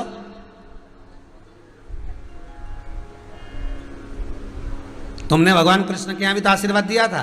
तो भगवान बोले उनके यहाँ तो, शंकर जी बोले मैंने आशीर्वाद भगवान कृष्ण को दिया था कि तुम्हारी एक एक रानी से 11 संतान होगी। 60,000 नहीं, 11। तब जाकर उनके यहाँ 1,77,186 इकट्ठे हुए। भगवान कृष्ण के कितने बच्चे थे? 1,77,186 भगवान कृष्ण के बच्चे थे। अब वो घर था कि जिला था, विचार करिए। तो कोई सच।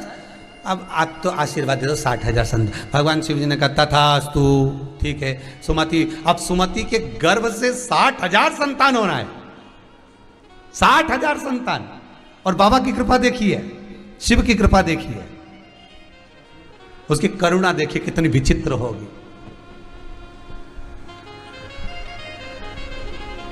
शिव जी ने कहा पार्वती सुनो, नारी का गर्भ जब भीतर रहता है एक पिंड के रूप में रहता है। एक काम करो, इसके गर्भ से 4थे महीने में ही संतान दे दो, पिंड पैदा होगा, एक पिंड निकलेगा। उस समय पर एक काम करते हैं, कुछ चींटियों को पास में भेज देंगे, वो पिंड के टुकड़े कर देगी। 60,000 ढेर बन जाएंगे अलग अलग। फिर भगवान कहते बाकी का काम मैं कर दूंगा, तू तो टुकड़े करवा दे बस उस पिंड के। 4थे महीने में सुमति के गर्भ से एक गोले ने, एक पिंड ने, क्योंकि वो बच्चा तो पिंड के रूप में रहता है, 4थे महीने में एक पिंड ने जन्म लिया, उसके टुकड़े टुकड़े करवा दिया मां जगत जननी ने। 60,000 टुकड़े करे गए। शंकर भगवान एक साधु का वेश रखकर चले गए। राजन सगर तुम क्यों रो रहे हो?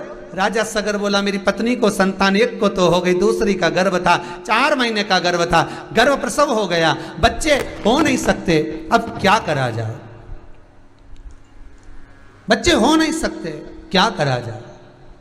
तब उसी समय पर शंकर भगवान ने कहा चिंता मत करो। शिव कह रहे चिंता ना करिए। शंकर जी कह रहे काम करो, क्या? ये जो 60,000 ढेर बने ना, छोटे छोटे टुकड़े जो हुए हैं, इनको घी के घड़े में रख दो। घी के घड़े में? हाँ, अगर घी के घड़े में रख दिया तो संतान हो जाएगी। अब बाबा अगर दिया है, कई माताओं को बड़ी चिंता होती है कैसे होगा, बड़ी मुश्किल से तो 10 साल 8 साल 6 साल बाद तो गुरुजी कृपा हुई शंकर जी की, गर्भ ठेरा, अब बच्चा कैसे होगा, कैसे परवरिश, क्या होगा? दिया उसने है तो संभालेगा भी, वो संभाले, दिया उसने, हम क्यों चिंता करें? जन्म उसने दिया है तो भरण पोषण करने की जवाबदारी भी उसकी है। उसने गीता में वचन दिया है, अर्जुन के साक्षी में सुन ले रे अर्जुन, जन्म देने वाला मैं, मारने वाला मैं। कोई जन्म देने के बाद माता के स्तनों में दूध भी मैं ही देता हूँ, उदर में भोजन भी मैं ही देता हूँ, श्वास भी मैं ही देता हूँ, और मरने के बाद परिवार वाले अगर कफन नहीं देते, लकड़ी नहीं देते, अग्नि नहीं देते, तो अग्नि कफन सब मैं ही देता हूं, कोई दूसरा नहीं देता, मैं देता।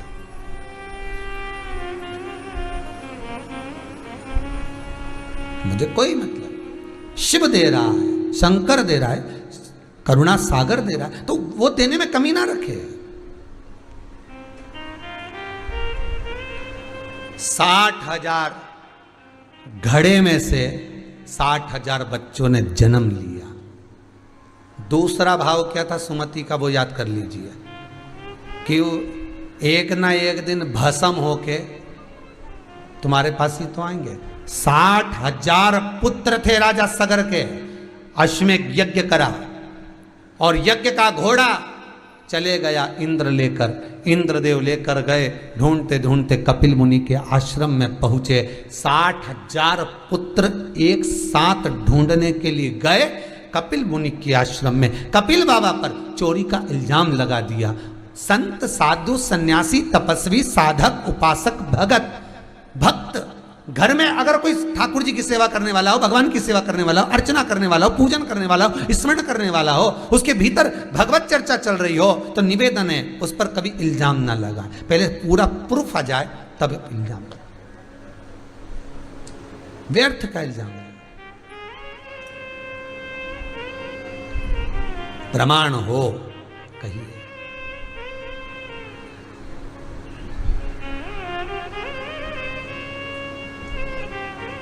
प्रमाण हो तो कहिए। अब दूसरा वर मांग लिया था। कई लोगों की आदत रहती है मंदिर में बैठे बैठे विचार कर लेती हैं 2 तरह का। एक तो भगवान से वर भी मांग ले कि भगवान ऐसी कृपा कर दो, ऐसा कर दो। दूसरे मन में कुछ और विचार आ गया तो किसी के लिए बोल भी देगी, अपने लिए बोल लेती कभी कभी, मैं तो बड़ी दुखी हो गई भगवान अब तो उठा दे। एक वो बूढ़ी अम्मा रोज लकड़ी का गट्ठा उठाने जाए, लकड़ी बीनने जाए, लकड़ी बांधे सिर पे उठाए, बड़ी दुखी थी, रोज भगवान से कहती भगवान मैं बड़ी दुखी हो गई, तो मुझे उठा ले रहे, अब मैं तो बहुत परेशान हो गई भगवान। एक दिन लक्ष्मी जी ने नारायण से कहा प्रभु रोज कहती है उठा लाओ ना इसको, रोज बोलती है प्रभु इतना निवेदन रोज करती है, काहे को परेशान कर रहे हो, उठा ला। भगवान बोले अब तू बोल रही तो चले जाऊंगा, अब की बार बोली तो मैं चले जाऊँ। अब इसने आज फिर बोला, भगवान ने तो बड़ी थक गई प्रभु तू तो उठा ले। भगवान सामने प्रकट हो गए, अम्मा चल मैं तुझे उठाने आया। अम्मा बोले मैं मेरी नहीं बोल रही, मैं तो लकड़ी का गट्ठा उठा, लकड़ी का गट्ठा। भगवान खाली हाथ पहुंच गए लक्ष्मी जी के, लक्ष्मी जी बोली उठा के नहीं लाए, भगवान के लकड़ी को लाके क्या करता। लक्ष्मी जी बोली लकड़ी की बात नहीं कि डुकरिया को लाना था। भगवान बोले डुकरिया ने तो कहा लकड़ी का गट्ठा उठाने की बात थी, कहा उठाया।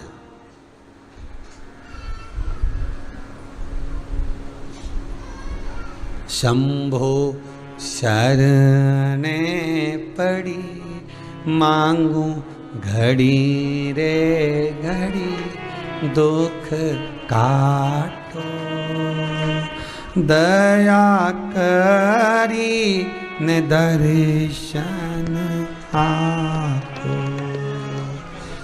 भगवान इस दुख को तकलीफ को काटे। शिव से केवल इतना निवेदन अपने को करना है, शंकर से केवल इतना निवेदन अपने को करना है कि हम अपने लिए तो मांगे, साथ में जगत के लिए भी मांगे,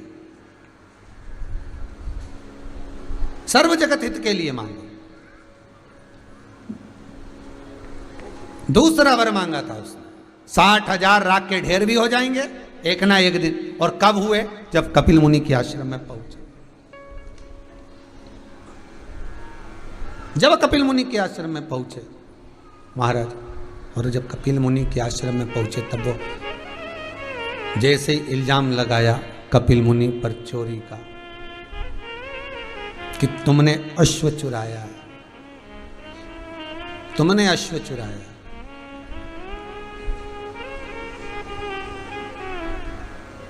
और जब अश्व तुमने चुराया है, कपिल बाबा नैनों से नीर बहाते हुए कहते हैं तुम कह रहे हो कि अश्व हमने चुराया? अश्व हमने चुराया? नहीं, पर प्रमाण कुछ था नहीं कि कपिल मुनि बोलते कि यह अश्व हमने नहीं चुराया। कुछ प्रमाण हो तो बोला जाए ना।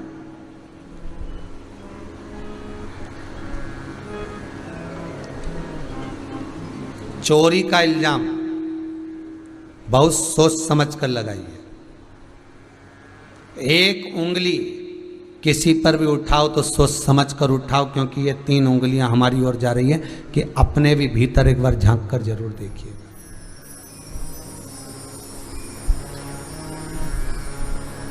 कपिल बाबा पर लग गया चोरी का इल्जाम। कपिल ऋषि पर जैसे ही लगा, बस क्रोध की अग्नि में 60,000 राख के ढेर बन गए। क्यों? इसमें इनका दोष नहीं है, दोष है माता का। दोष माता का है। जिस समय वो भगवान की पूजन करने जाए, आराधना करने जाए, अर्चना करने जाए, स्मरण करने जाए, तब मेरी माताओं से निवेदन है आपकी चित्तवृत्ति में अच्छा आना चाहिए, आपकी चित्तवृत्ति में श्रेष्ठ आना चाहिए, आपकी चित्तवृत्ति में श्रेष्ठता का भाव आना चाहिए। फिर वही वाली बात आ गई, 2 मन, कौशिकी और सुमति, उत्तानपाद की 2 धर्मपत्नियां, सुनीति सुरुचि, 2 मन, 2 चित्त, 2 वृत्ति। फिर वही बात 2 आ रही।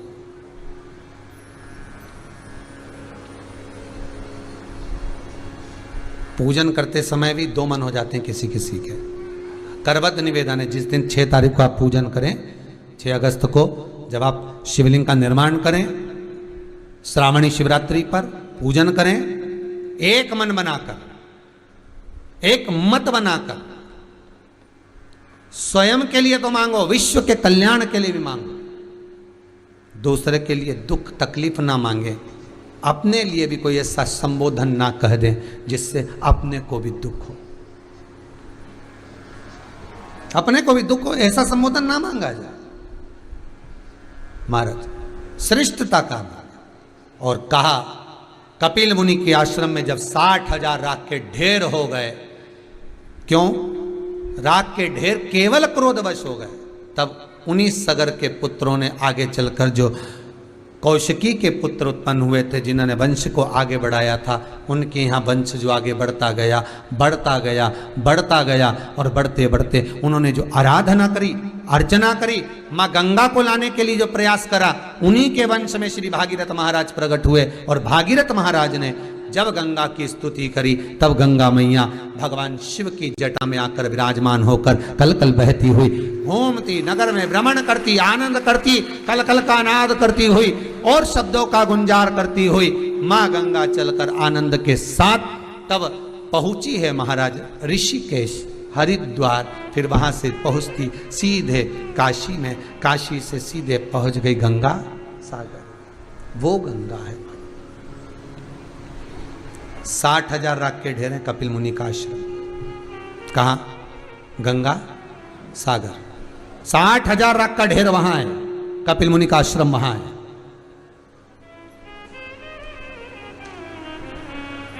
वहां ढूंढा, राख के ढेर देखे, भागीरथ जी ने हाथ जोड़कर कहा माँ कृपा करो गंगा मैया, ये जो ढेर दिख रहा है ना आपको माँ, यही मेरे काका है, यही मेरे पूर्वज हैं, इनका उद्धार कर दो माँ, इनका कल्याण कर दो माँ।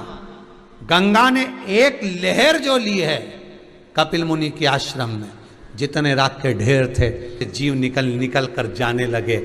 भागीरथ जी महाराज हाथ जोड़कर कहते हैं प्रभु बड़ी कृपा करी है, देवता आशीर्वाद दे रहे हैं, जितने राख के ढेर में से जीव निकल रहे हैं वो आशीर्वाद दे रहे हैं, धन्य है आप, आपने हमारा कल्याण कर दिया, उद्धार कर दिया, धन्य है।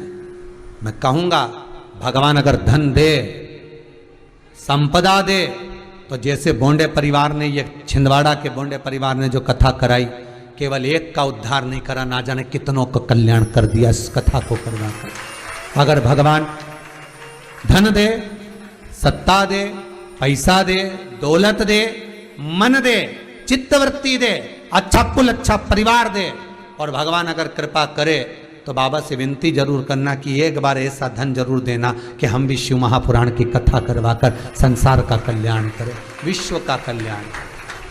गंगा मैया को लाकर देवता सारे पूर्वज कितना आशीर्वाद दे रहे हैं कि धन्य है साहब, धन्य है जो आपने हमारा कल्याण कर दिया, धन्य है। पितर भी कहते हैं धन्य है। कितना सुंदर लिखा है स्कंद पुराण में, बद्रिश खंड में, नर नारायण पर्वत का जो वर्णन किया गया है स्कंद पुराण में। जब उत्तराखंड के 4 धाम करने के लिए जाओ तो स्कंद पुराण कितनी सुंदर बात कहती है कि जब उत्तराखंड के 4 धाम करने जाओ तो उत्तराखंड में हरिद्वार से जब 4 धाम की यात्रा प्रारंभ करो, अपने घर से जब निकल कर चलो तो एक नारियल या एक पुष्प या कोई ऐसी सामग्री एक स्थान पर रख कर जाओ और कह कर जाओ कि हम 4 धाम करने के लिए जा रहे हैं, वापिस आपकी कृपा से इसी स्थान से हम बोल कर जा रहे हैं, और हे कुलदेव, हे पितृदेव, हे मेरे बद्रीनाथ केदारनाथ यमुनोत्री गंगोत्री, हे मेरे देव, आप हमें वापिस इसी खुशी के साथ वापिस बुलाना। पहले ऐसा नियम था पाथड़ी, वो पाथरी रखने का, अब तो खत्म हो गया, अब तो लोग मन पड़े जब चले जाएं जब आ जाएं, पर नियम के अनुसार अगर जाओगे तो दुख नहीं भोगोगे। यहां तक कह दिया अगर वहां पर भी नहीं रख सकते अपने घर पर, बाहर मंदिर में, देवालय में, पीपल के नीचे ही आ जाए तो फिर आप हरिद्वार में जाते हैं, हरिद्वार से जब 4 धाम की यात्रा प्रारंभ करते हैं तो गंगा मैया से कहकर जाओ माँ मिलने के लिए शंकर के पास जा रहा है, केदारनाथ जा रहा है, बद्रीनाथ जा रहा है, मिलने के लिए यमुनोत्री आपके पास आ रहा है, माँ यात्रा आपको कराना है, हमारे साथ चलना। फिर गंगा राह देती देती जाती है, कम मार्ग प्रशस्त करती चली जाती है, आप पहुंच जाते। भागीरथ महाराज आगे आगे चल रहे थे, इंद्रदेव, देव ऋषि नारद स्वयं भागीरथ जी महाराज के सामने आकर खड़े हो गए और इंद्र और नारद जी ने आकर पूछा, अरे भागीरथ जी, तुम आगे चल रहे हो, गंगा पीछे चल रही है तुम्हारे। जिस गंगा को पाने की तुम्हें इतनी लगता थी, उस गंगा को पीछे चला रहे हो और तुम आगे चल रहे हो। कपिल मुनि के आश्रम में भागीरथ जी तो लेकर गए थे, आगे आगे भागीरथ जी चल रहे हैं शंख बजाते हुए, पीछे पीछे गंगा मैया चली जा रही है। शिव पुराण कर रही है कि कहा भागीरथ जी से, देवऋषि नारद ने कहा भागीरथ जी से, इंद्र ने, कि आप आगे चल रहे हो और गंगा पीछे चल रही है, ये कहां का चरित्र। तब भागीरथ जी महाराज ने कहा, आपको लगता है नारद जी कि गंगा पीछे चल रही है, पर नारद जी गंगा तो मेरे को मार्ग बताती बताती मेरे अग्रण्य चल रही है, मैं तो उसके पीछे चल रहा हूं। गंगा आगे है, मैं पीछे हूं। गंगा अग्रण्य है, मैं पीछे हूं।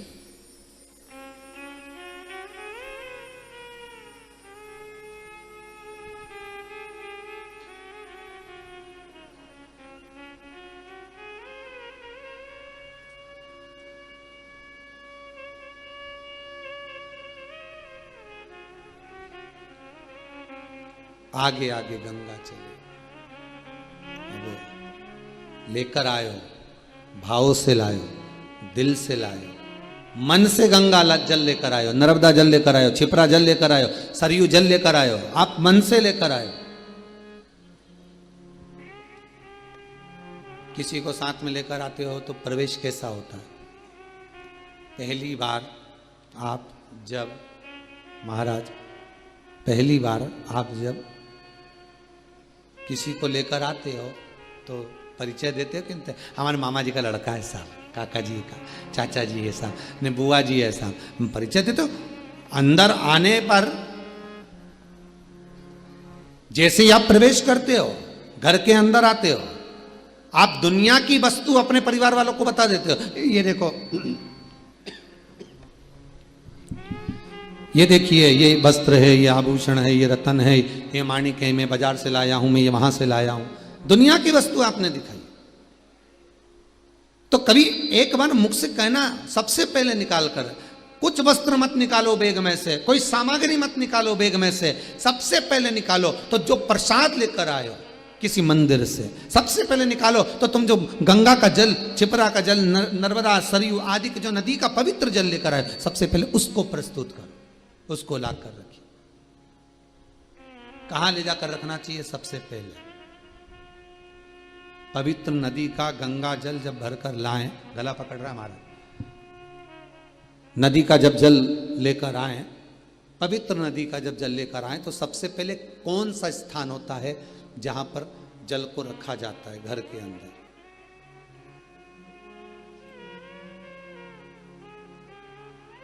शिव महापुराण की कथा, कल्याण का गंगा अंक कहता है। स्कंद पुराण में जो नदियों का वर्णन किया गया है, सारी पवित्र पवित्र, उसमें गंगा का वर्णन आप श्रवण करेंगे, उसमें भी मिलेगा कि गंगा का जल लेकर आए, पवित्र जल को लेकर आए, सबसे पहले उसको ले जाकर कहां रखना है?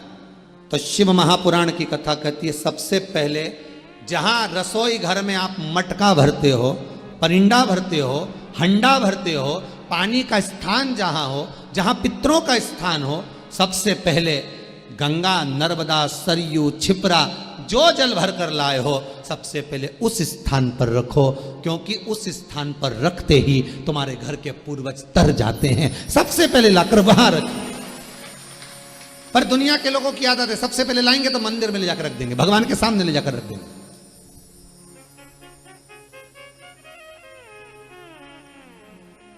अब भगवान के चरणों से तो निकली है। कहां से निकली है? भगवान के चरणों से तो निकली है, भगवान के सम्मुख से तो निकल कर आई है। और वो प्रतीक्षा करती है कि मुझे करना क्या है, मुझे काम क्या करना है। कई लोग आते हैं दुकान पर, आते से अगर तुम दुकान पे आए और आते से सुबह दुकान खोली और खोलते से ना झाड़ू लगाई, ना पोछा लगाया दुकान का, ना पानी छीटा, ना अगरबत्ती लगाई, ना दिया लगाया, डायरेक्ट जा जरा पोहा समोसा लिया, जय जल्दी से समोसा खरीद कर, जय जरा पोया लिया, जय जल्दी से जलेबी लिया, और ना दुकान में पोछा, ना झाड़ू, ना बर्तन, कुछ नहीं, न सफाई, न काउंटर पोछा, और पोया जलेबी खाए कुर्सी पे बैठ कर और खा गए, डायरेक्ट निपटा गए, डायरेक्ट। ना झाड़ू, ना पोछा, ना जल छीटना, ना कोई काम, बस डायरेक्ट तुमने पा लिया। महाराज होता है क्या ऐसा? नहीं। व्यक्ति जाएगा, झाड़ू लगाएगा, पानी छीटेगा, अगरबत्ती लगाएगा, हाथ पैर धो के भगवान से विनती करेगा, प्रभु कृपा करिएगा, व्यापार अच्छा चलाइएगा, भगवान से निवेदन करेगा, अर्चना करेगा, साधेगा। शास्त्र नीति है, हर चीज का एक स्थान निश्चित किया गया कि जब हम जल को लेकर चलते हैं तो गंगा तो स्वयं भगवान के चरणों से निकली है, नर्मदा के तो हर एक कंकर में शंकर समाहित है, यमुना स्वयं ठाकुर के चरणारविंद का रस तत्व ग्रहण करती है, सरयू मेरे राघव जी के चरणारविंद का स्मरण करती है, जब मंदाकिनी भगवान राम के चरणारविंद का स्मरण करती है, गोदावरी भगवान कृष्ण के चरणारविंद का स्मरण करती है, तब ये पवित्र नदियों का जल जब हम लेकर जाते हैं परिंडे के पास, मटके के पास, हंडे के पास, पूजन वाली जगह से हटकर जब हम भगवान के पास से हटाकर उसको कहाँ रखते हैं? पितरों के स्थान पर। तो सबसे पहले वो पितर तार देती है, भले 5 मिनट रखो, 2 मिनट रखो, 1 मिनट रखो, 4 मिनट रखो, 10 मिनट रखो, पर रखो पहले पितरों के स्थान पर। आप में से कितने लोग हैं जिन्होंने कभी ले जाकर रखी, भर के लाई तो बाटल छिपरा जी की, नर्मदा जी की, गंगा जी की, सबसे पहले लाई ना तो सीधे मंदिर में ही रखी, पूजन करना है सीधे। अब पंडित जी को कहे कि हमारे यहाँ थोड़ा सा दुख बहुत आ रहा है, तकलीफ आ रही, पंडित जी बोले पितृदोष है। महाराज पितृदोष है, ये दोष है, पर तुमने वो रखा तो जब गंगा जी गई थी, कई लोग कहते हम तो गया जी होया है, हम तो इलाहाबाद घूमी आए, प्रयागराज होया है, हम तो काशी होया है, ने हमारे घर तो सब धरा, गंगा जी भी धरी, इसके बाद भी सब कुछ हमारे यहाँ पर, सारा सुख हमारे यहाँ पर, सब कुछ हमारे यहाँ पर विराजमान है, इसके बाद भी गुरु जी हमारे यहाँ दुख क्यों, हमारे यहाँ पितृ दोष क्यों, हमारे यहाँ काल सर्प दोष क्यों, हमारे यहाँ वास्तु दोष, कारण क्या है? तुम करते तो सब कुछ अच्छा हो, जाते भी हो, लाते भी हो, सब काम अच्छा करते हो, पर तुम्हारे वो जाने में, तुम्हारे वो लाने में, तुम्हारे वो जाकर भरकर लाने में जो है वो है, परंतु तुम उसका कहाँ रखना है, किस जगह रखना है, स्थान भी तो निश्चित है। शादी तो कर दी छोरा की, बहू भी आ गई, अब बहू आ गई तो ये रहेगी कहाँ? तो कहा ये कमरा जो बनाया है ना, ये कमरा इसका ही तैयार करा है, ये बेटा का ही कमरा है, ये बहू का ही कमरा है, ये दादाजी का कमरा है, ये चाचा जी का कमरा है, ये काका जी का कमरा है, महाराज ये उसका कमरा, हम कह दिया।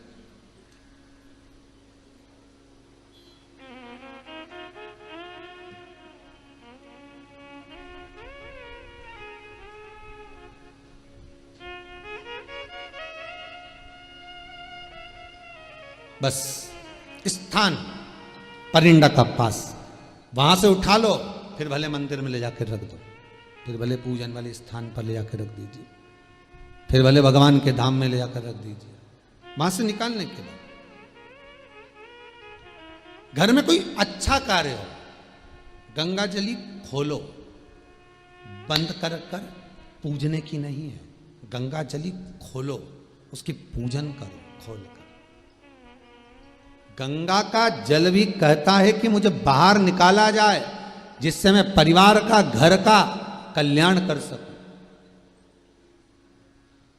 गंगा जली का जल कभी नहीं सूखता, भरा रहता है। जिसके घर में गंगा जली का जल सूख रहा हो, फिर भर कर लाए, फिर सूख जाता हो। हमने पूरी झाला लगाकर पैक कर कर गंगा जली रखी थी, जल सूख गया तो उसका कारण क्या होता है, उसके लिए वर्णन किया गया। शिव महापुराण की कथा कहती है, लिंग पुराण कहती है, जब झारी जी में से गंगा का जल सूखा निकल जाए, आपने झारी जी खोली, गंगा का जल निकालना चाहा, पर गंगा का जल सूख गया, आपने बजा कर देखा इसमें पानी नहीं है, इसमें जल नहीं है, उसका क्या कारण होता है? गंगा का जल क्यों सूखता है? तुलसी का क्यारा क्यों सूखता है?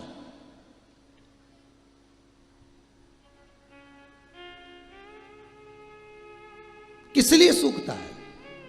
ये बहुत प्रमाणिक चीज है कि गंगा का जल झारी जी में से सूख रहा है, तुलसी का क्यारा बारिश में लगाया, सब अच्छे से लगाया, सब कुछ करा, मालूम पड़े बस 4 महीना ठीक रहा, थोड़ी देर बाद में सूख ही गया। हम तो कहें कितने तुलसी के क्यारे लगा दिए, फिर सूख जाए, बाद में फिर लगाओ, फिर सूख जाए, बार बार लगाया, मांग कर भी लगाया, लोगों से कहकर भी लगाया, पर तुलसी का क्यारा लगता ही नहीं है। हमने लगा कर देखा, वो सूख जाता है। बड़ी आफत, कहीं दूसरे के यहाँ से लेकर आओ, फिर लगाओ, फिर सूख जाए।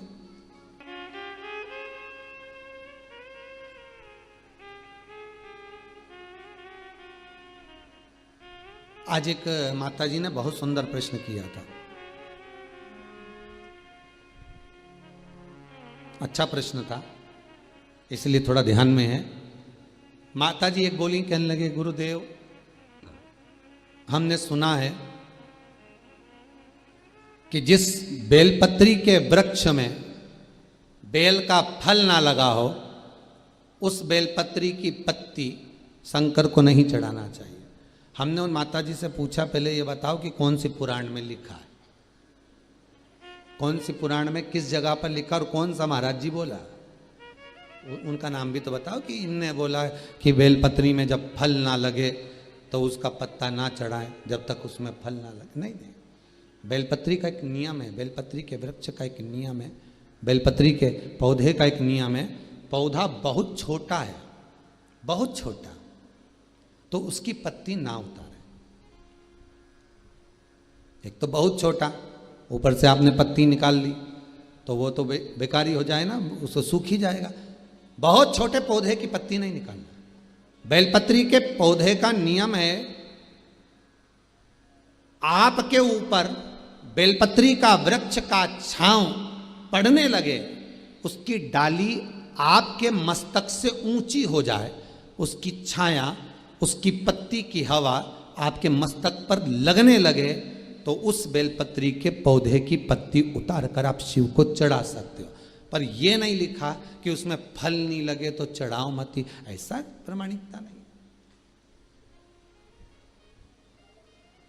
ऐसी प्रमाणिकता नहीं है कि आपको बेलपत्री का फल नहीं होगा महाराज तो आप ना चढ़ाएं। बेलपत्री के फल है, वृक्ष जब बड़ा होगा तो उसमें फल तो लगेगा ही। कितना सुंदर कहा, आंवले के वृक्ष में आंवला ना आए, बेलपत्री के वृक्ष में बेल ना आए, आम के वृक्ष में आम ना आए, फलदार वृक्ष में फल ना आए, तो नर्मदा जी के घाट से या गंगा के घाट से बालू रेत को लिया और शिव अवधूतेश्वर महादेव का नाम लेकर वृक्ष के चारों तरफ डाल दीजिए, फल आना प्रारंभ हो जाता है। चारों तरफ डाल देने पर फल आना प्रारंभ हो जाता है। जिस वृक्ष में फल ना है, आंवले के वृक्ष में आंवला नहीं आ रहा है मान लो, या आम के वृक्ष में आम नहीं आ रहा है, या आपने कोई फलदार वृक्ष लगाया और उसमें फल ना आ रहा हो, तो उसके आसपास में गंगा की बालू या नर्मदा की बालू डाल दो, फल आना प्रारंभ। वो बालू डालेंगे और फल आना प्रारंभ हो जाएगा महाराज। उस बालू का फल अवश्य प्रदान होता है महाराज। शिव महापुराण की कथा कर रही है, शंकर का अनुमोदन कर रहा है, शंकर की कथा कर रही है। जिस गंगा जली का जल सूख रहा है उसका कारण एक होता है कि परिवार में, घर में या तो किसी की नज़र लग जाती है, हाय लग जाती है, या कोई व्यक्ति किसी ना किसी रूप में उस परिवार में क्लेश या कहीं ना कहीं किसी ना किसी रूप में कोई बीमारी पकड़ने वाली है, तो गंगा की झारी अपने आप सूख जाती है। ध्यान दीजिएगा, संपदा कम होने वाली है, कहीं घाटा लगने वाला है, कहीं तकलीफ होने वाली है, तो गंगा की झारी का जल अपने आप सूख जाएगा। समझ जाओ, मार्गदर्शन करते हैं। हमारे घर में जितनी प्रतिमाएं रखी रहती है, चाहे लड्डू गोपाल की हो, जगदम्बा की हो, शंकर जी की हो, हनुमान जी की हो, पितरों की हो, किसी भी देवता की मूर्ति, गणेश जी हो, लक्ष्मी जी हो, जिस देवता की मूर्ति आपके घर में रखी होगी, अगर कोई घात लगने वाली होगी, कोई कष्ट आने वाला होगा, तो भगवान के चेहरे की रौनक रंगत चली जाती है, भगवान का चेहरा भी उतर जाता है। सबसे पहले 4 दिन 8 दिन 6 दिन पहले वो भगवान का चेहरा उतर जाएगा कि ये घाट आने वाली, ये कष्ट। तो कभी कभी पूजन करते करते आपके मन में भाव आता है, आज भगवान ना जाने कैसे लग रहा है, भगवान को मैंने ड्रेस भी पहनाई, सब कुछ करा, श्रृंगार भी करा, पर भगवान के चेहरे पर प्रसन्नता नहीं दिख रही, भगवान के चेहरे पर रौनकता नहीं दिख रही। कारण क्या है, समझ जाओ। फिर सतर्क हो जाओ, भगवान से प्रार्थना करो, बाबा आप ही को संभालना है। गंगा मैया आपने बता दिया कि घात आने वाली, आपने बता दिया कि कष्ट आने वाला है, पर संभालेगा कौन गंगा मैया? आप स्वयं आओ, स्वयं संभालो। जिसने रास्ता बताया है उसी को पकड़ लो। गंगा की झाड़ी में से गंगा जल चले गया, उसने मार्ग बता दिया, तो उसी गंगा की झाड़ी को, उसी गंगा की झाड़ी में वापिस ढक्कन को खोलकर, तुम्हें मालूम है इसमें जल नहीं है, तो अपने शुद्ध जल को लाकर, जो जल आपके पास में हो, भले हापसी का हो, हेडपंप का हो, कुएं का हो, बावड़ी का हो, जो जल शुद्ध है उस जल को लाकर उस गंगा जी में भर दीजिए और भरकर निवेदन कर दो, माँ अब आपको संभाल लेना है। वापिस ढक्कन लगा दीजिए, वो गंगा अपने आप प्रकट होकर संभाल ले। उसको खाली नहीं रखना है, उसको खाली नहीं रखा जाता, ये आपको संभालना है।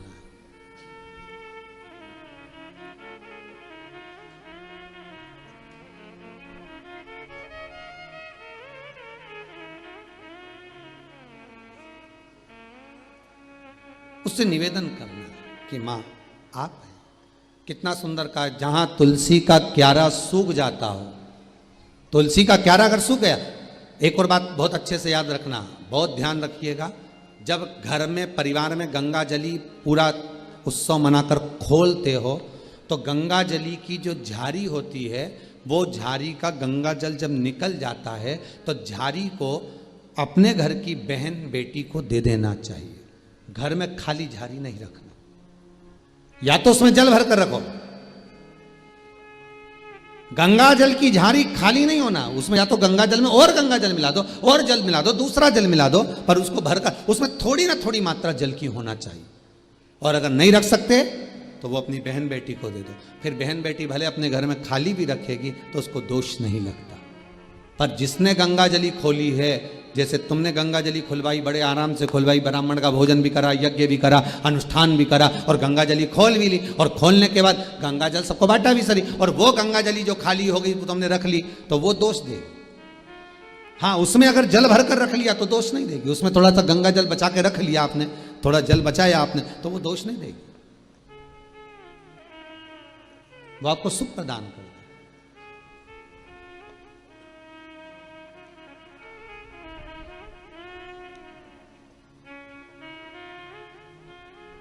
वो आनंद देगी।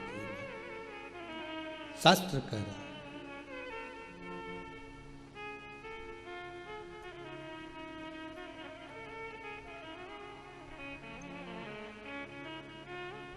भगवान शिव की कथा कह रही है, गंगा जली सूखे तो समझ जाओ कोई कष्ट है। तुलसी का क्यारा, तुलसी का कुंडा, तुलसी का पौधा अगर सूख रहा है, बार बार लगाने के बाद भी सूख गया, पनपता ही नहीं है, कई बार प्रयास कर लिया, समझ लो कोई दोष, कोई दुख, कोई तकलीफ, कोई कष्ट सम्मुख आने वाला, उसको सतर्क रहे। कोई बीमारी, कोई रोग गिरने वाला, उससे सतर्क रहे, उसको समझे।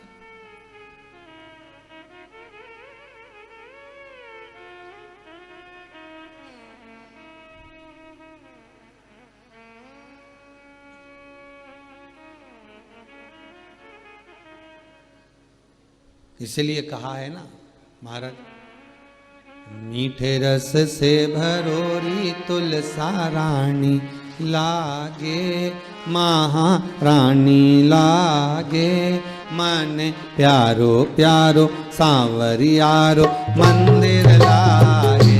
मीठे रस से भरोरी तुलसा रानी लागे, महारानी लागे, प्यारो प्यारो गंगा जी को पानी लागे।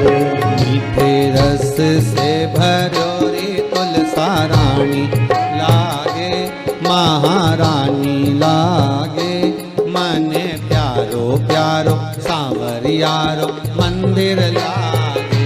मीठे रस से भरोरी तुलसा रानी लागे, महारानी लागे, मने प्यारो प्यारो सांवरियारो मंदिर लागे। तुलसा जी तो हरि हरिया हरिया सांवरिया गिरधारी। तुलसा जी तो हरिया हरिया सांवरिया गिरधारी। ओ तुलसा जी तो हरिया हरिया सांवरिया गिरधारी। तुलसा जी तो हरिया हरिया सांवरिया गिरधारी। ओ अन्न धन देवे तुलसा रानी मुक्ति दे गिरधारी। अन्न धन देवे तुलसा रानी मुक्ति दे गिरधारी। अरे कमले में तुलसा बड़ी प्यारी लागे, बड़ी प्यारी लागे। मने प्यारो प्यारो सांवरियारो मंदिर लागे। ए कमले में तुलसा बड़ी प्यारी लागे, बड़ी प्यारी लागे। मने प्यारो प्यारो सांवरिया मंदिर लागे। मीठे रस से भरोरी लागे, महारानी लागे। मने प्यारो प्यारो सांवरिया मंदिर लागे। ओ भामा ने गर्भ भयो है तोल लियो गिरधारी। सतभामा ने गर्भ दियो है तोल लियो गिरधारी। ओ सतभामा ने गर्भ भयो है तोल लियो गिरधारी। सतभामा ने गर्भ दियो है तोल लियो गिरधारी। ओ अन्न धन लक्ष्मी सब धर दीनो कुबेर कर दियो खाली। अन्न धन लक्ष्मी नवीन दियो कुबेर कर दियो खाली।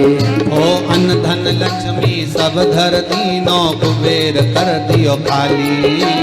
अन्न धन लक्ष्मी सब धर दियो कुबेर कर दियो खाली।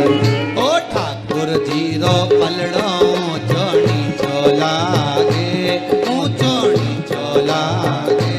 मने प्यारो प्यारो सांवरियारो मंदिर लागे।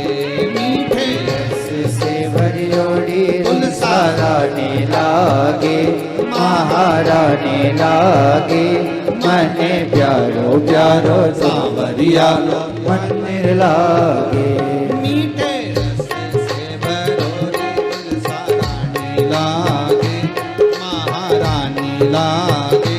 मने प्यारो प्यारो सांवरियारो मंदिर लागे।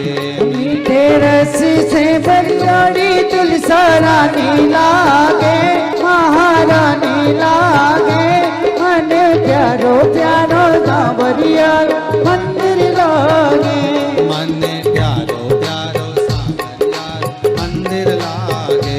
मने प्यारो प्यारो सांवरियारो मंदिर लागे। मने प्यारो प्यारो सांवरियारो मंदिर लागे। मने प्यारो प्यारो सांवरियारो मंदिर लागे। बोल तुलसा महारानी की। तुलसा का अगर पौधा सूख रहा है तो वो भी मार्ग दे रहा है। शिव पुराण कर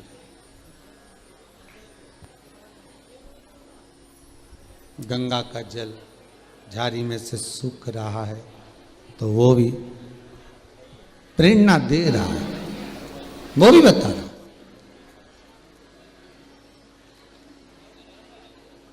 मंदिर की मूर्ति का चेहरा उतरा हुआ है तो वो भी प्रेरणा दे रहा है कि कोई ना कोई बात जरूर है,